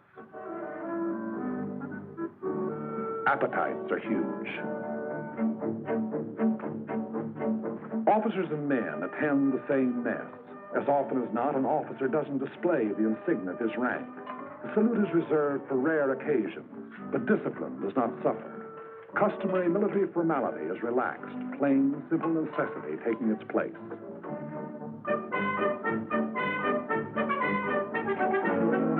After months in an outpost like Adak, there is a tendency on the part of the soldier to think and live only in terms of the present.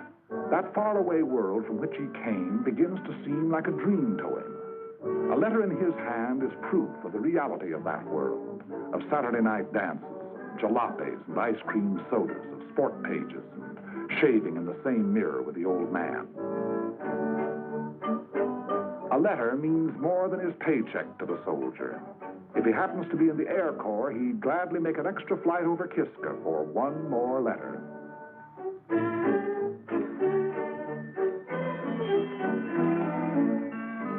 No girls, pretty or otherwise. Nothing to drink, not even a Coke. Candy bars, cigarettes, and chewing gum are rationed. But you never hear any belly aching. The extraordinary fact is that morale actually gets stronger the closer troops come to the enemy. On Adak proper, morale is first rate.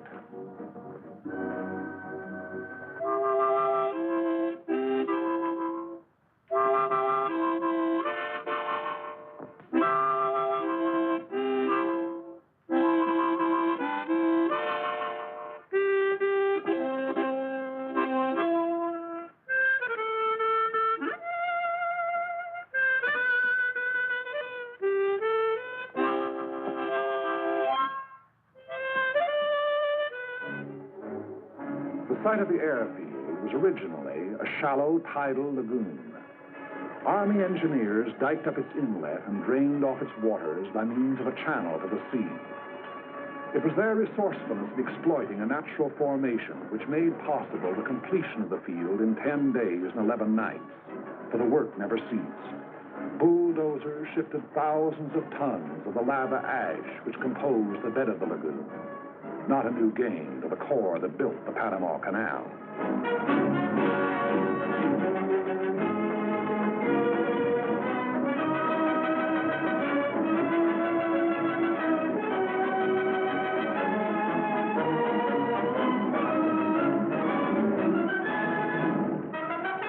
As the waters receded, grading crews followed, leveling and impacting the area in preparation for the final surface. This surface was not to be the usual concrete runway of an airport, but a steel one, whose sections had been prefabricated in American mills. It was put down by the infantry, of course, in 36 hours.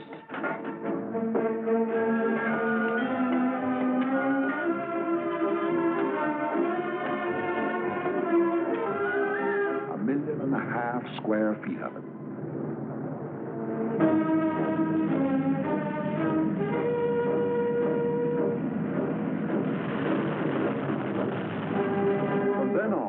The severest weather kept our planes grounded. Local storms materialize, deluge the island, and pass on or dissipate, all within a few short minutes. It's a land of cloudbursts and rainbows. If you don't like the weather, wait a minute, the soldier says. Everything the weatherman has to offer may be had in a single day.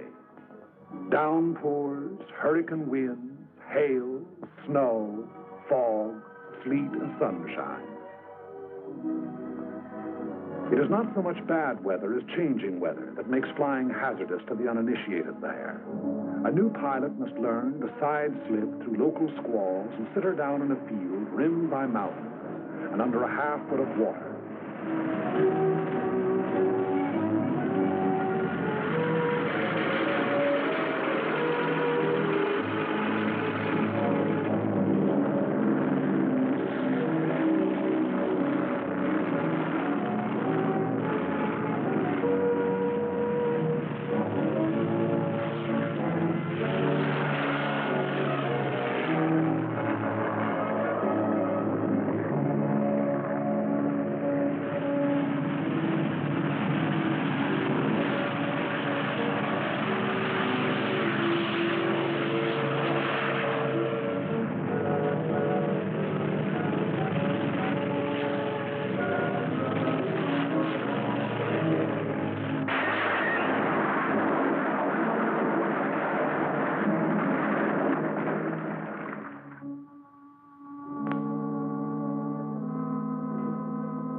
Percentage of casualties, however, occur in the anti-aircraft fire over Kiska. As a rule, our bombers make it back, but often they are sorely crippled and wounded or dead aboard.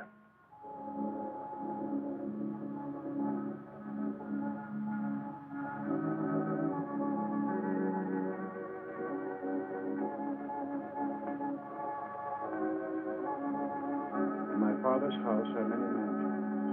If it were not so, I would have told you. I go to prepare a place for you, and if I go and prepare a place for you, I will come again and receive you unto myself. And where I am, there ye may be also. And whither I go, ye know, and the way ye know.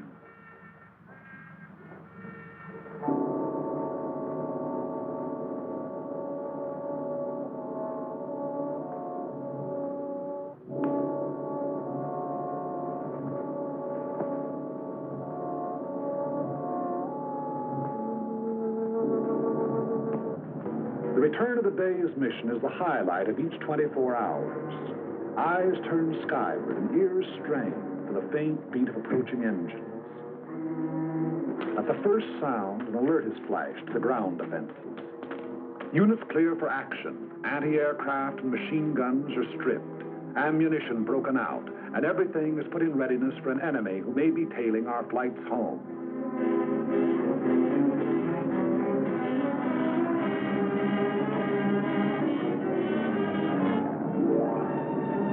Bombers went out, and 6 are coming back.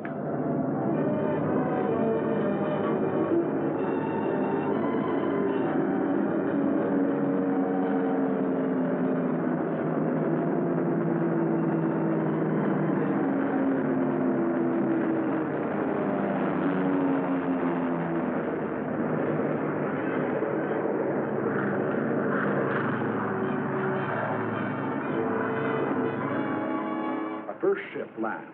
The remainder circle the field, another coming to Earth each time around. Those damaged or with wounded aboard taking priority. It's a revelation how much punishment one of these big bombers can take and still navigate. Unless both sets of controls are shot away or an explosive shell finds the gas tank, the odds are all in her making it safely home.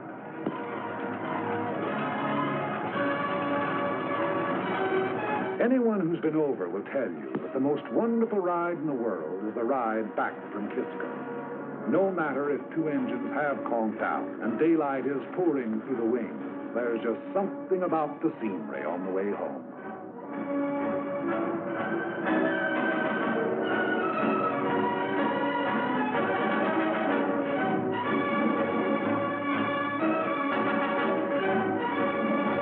Crews proceed to the field operations tent of the Bomber Command, where they will be questioned as to results and observations.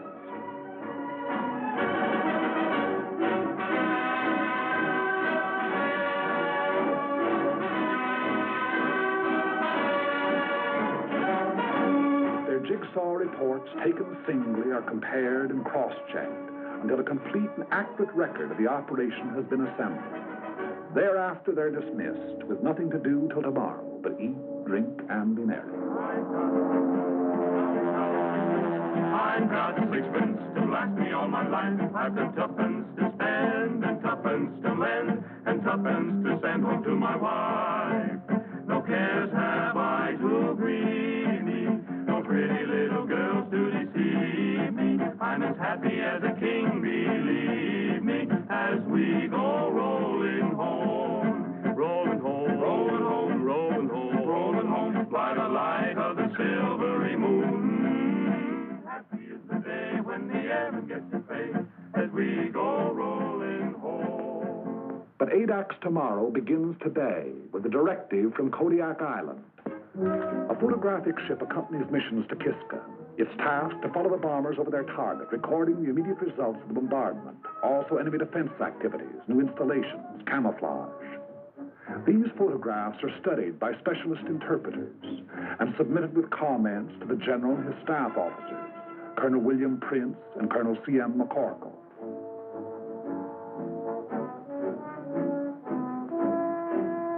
Here is Kiska, her camp area, with its steel huts, her hangars, her underground railway, her gun installations. Kiska, one of the hottest spots on the earth, or above. The main objectives in any mission from ADAC are the destruction of enemy shipping en route to Kiska, destruction of installations on the island, harassing of enemy personnel. When the broader aspects of the operation have been decided upon, the senior officers of the bomber and fighter units work out its details. Among considerations in planning a mission are the type of aircraft to be employed, the weight and type of bombs, the time, altitude, and direction of the attack. All of these are interrelated, a change of one influencing all the others. The overall determining factor is weather. For this reason, the Navy meteorologist plots his charts up to the very time of takeoff.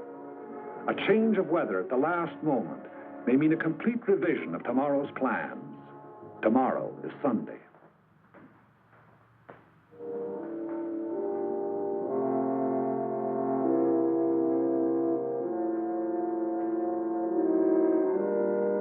At their outposts on the island, Catholic, Protestant, and Jewish chaplains, not priests, ministers, or rabbis, but chaplains, all, are leading fighting men in their devotion. Under the snows of an Aleutian mountain, these defenders of the faith exercise the first of their four freedoms.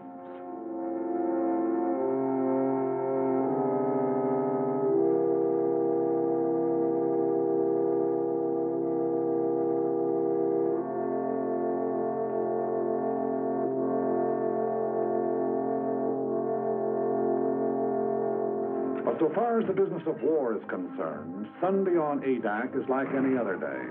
There's a mission going out at 13 o'clock. Bombs must be brought down to the field from their camouflage dumps.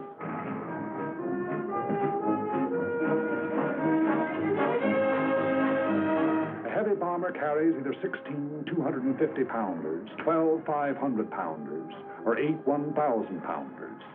The size of the bomb to be employed depends upon the nature of the target. Since if the target is small, there's a better chance of hitting it with a salvo of 250-pounders than with a single large bomb. On the other hand, in congested areas, such as the campsite at Kiska, a blockbuster comes into its own. Tail fins and fuses are put on directly before the assembled bomb is hoisted into the bomb bay. When the time comes, bombs can be released either individually, in sticks, or in salvos. Belts of ammunition are brought to machine guns and threaded into receivers ready for firing. The rounds are put onto the belts in successions of 3, red-tipped tracers, yellow incendiaries, and black regulations. Each moving part of each gun has been tended with watchmaker's care, and every belt of ammunition is cleaned, oiled, and checked before the takeoff.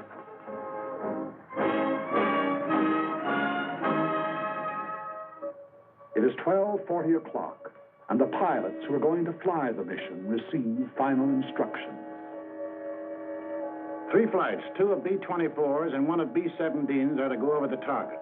The first flight at 1,100 feet to drop 500-pounders on anti-aircraft installations at North Head. Then to proceed along the coastline, strapping to the western limits of the camp area. The second flight at 7,500 feet to drop 1,000-pound bombs on the camp area. The third flight at 4,500 feet to destroy hangars with 500-pound bombs.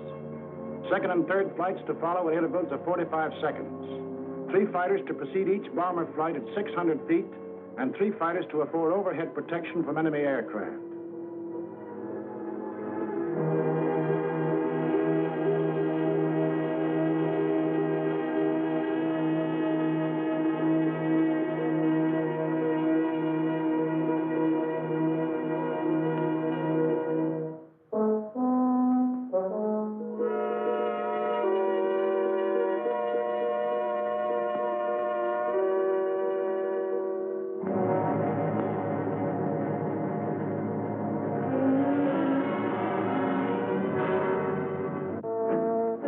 Begin to assemble around the ships, awaiting the appearance of their officers. A bomber crew is a team, and the longer it's together, the better the teamwork. Theirs is a mutual responsibility. The safety of the ship and the lives of all the others may depend on any single member. Trust, respect are implicit in such a relationship if it is to endure. Maybe in the beginning you don't like the color of a guy's hair, but if he's all there at his job, you'll get to like it fine. Enlisted men eat, sleep, fly together. Their voices on the intercom become familiar, easy to understand, and understanding is vital. Every gunner knows the quality of every other's marksmanship and courage. The navigator can plot a 1,000-mile course over open sea and make a landfall. 8 men can testify. Trust and respect for the bombardier, the radio operator, the engineer, co-pilot, and trust and respect for the ship they fly.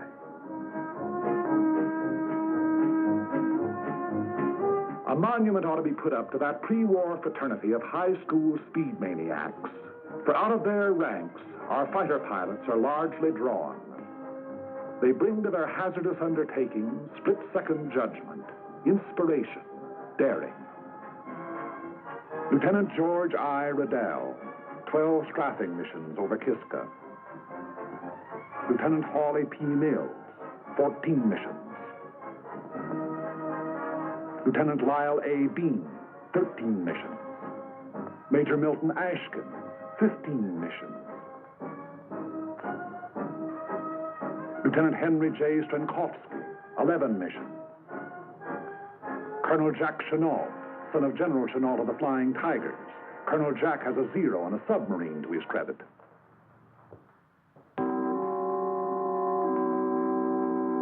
A last-minute weather observation is made. The word is given to go. It's good luck and over the hill.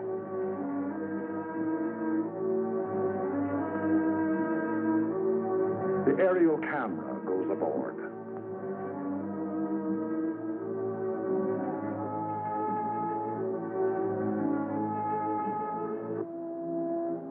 The bomber pilot informs his crew the exact part their ship is to play in the mission. Your bomber pilot is of a different breed to your fighter. Where the fighter is reckless and inspired, the bomber pilot is responsible, determined. Because of the size and imponderability of his ship, there are no last-moment decisions for him. And besides the big, intricate, costly piece of machinery that a heavy bomber is, he has the lives of 6 or 8 others to think about.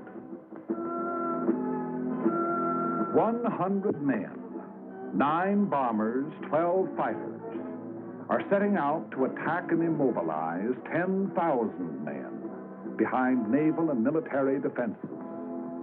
This is the significance of aerial supremacy. But behind this supremacy lies the enormous system which makes it possible for the ships to take off. ASF, Naval Convoy, Army Air Transport, the Corps of Engineers, Army and Navy Intelligence, Signal Corps, Ordnance, and Ground Forces. These have done their part for today. The stage is set. Rehearsals are over. The actors are ready. The curtain is going up. But this is no make-believe drama. They will be playing for keeps.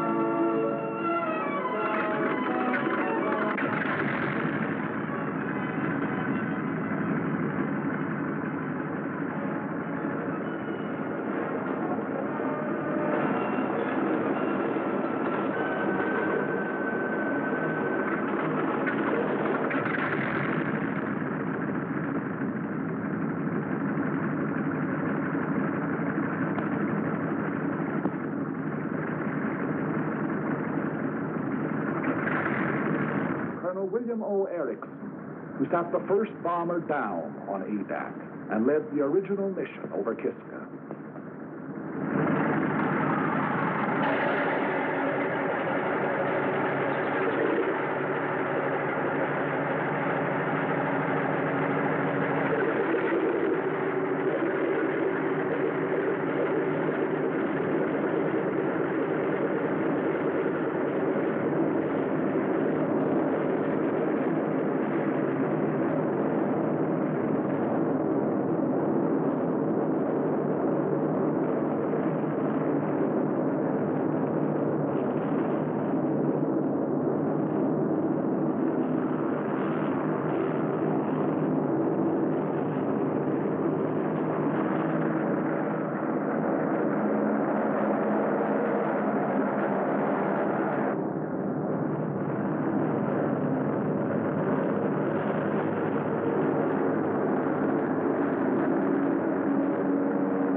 thunder of engines makes the earth tremble and the ravens rise.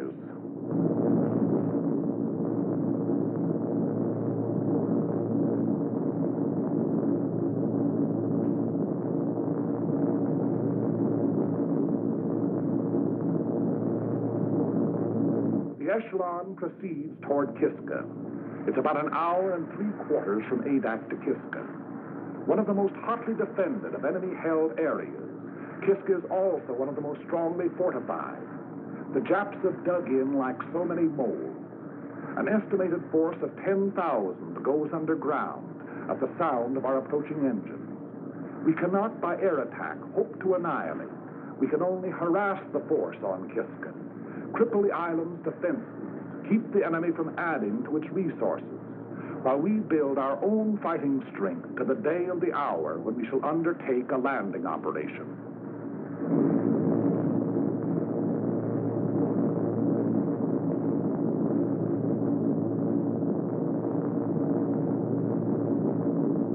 Radio contact is maintained between the bombers and Adak throughout the flight, which proceeds at military speed, 165 miles per hour.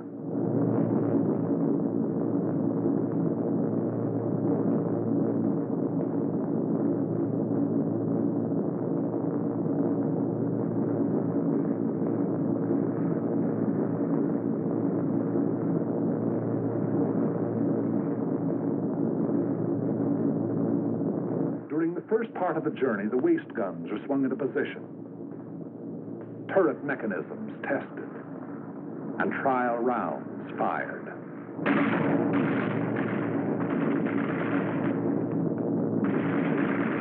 Time moves slowly going out to the target. Crew members have even been known to play stud poker. The route is quite familiar by now. Many pilots and crews have made the flight 25, 30 times.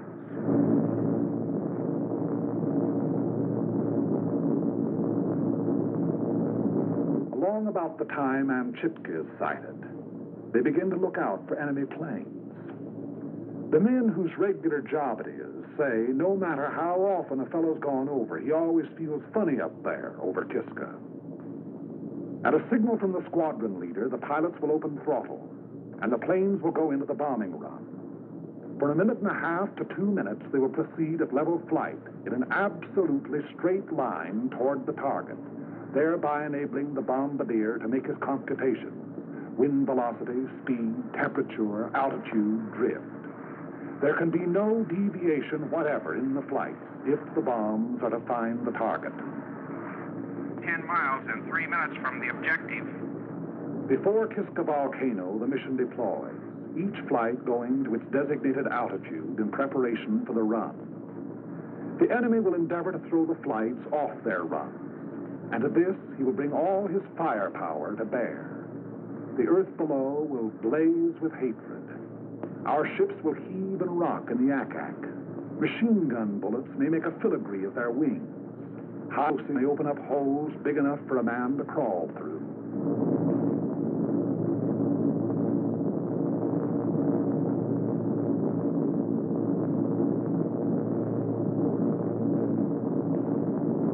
Little Kiska, outer defense of Kiska Harbor.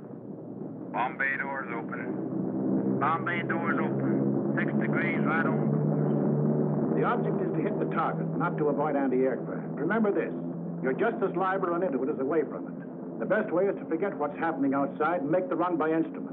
That way, if it comes, well, you just look over your shoulder and see a man with a long beard, and you say, "Good morning, Father Abraham." I want every man to stick by his gun until I say he can leave. Use every round of ammunition on this ship. Fire straight at the gun flashes until they stop. If we're hit and have to bail out, there'll be plenty of Navy around to pick us up. Okay, shall we give it to them?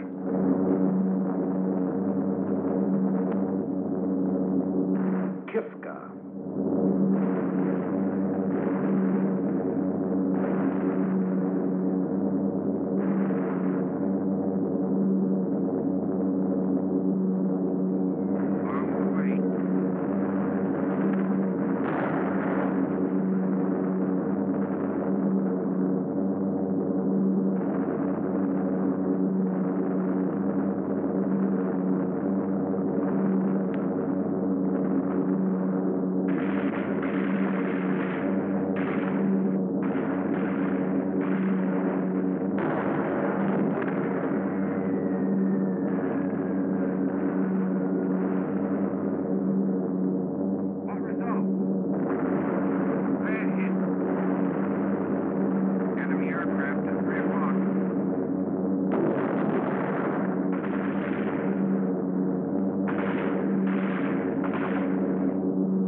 low altitude.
Flight at 4,500 feet.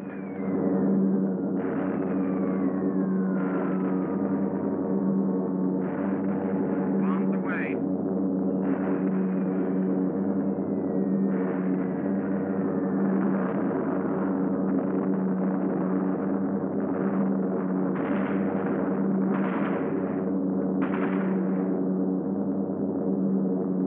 Here it goes.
Hangars are destroyed, burning. Our bombs found the target. 9 bombers came out, and 9 are going home.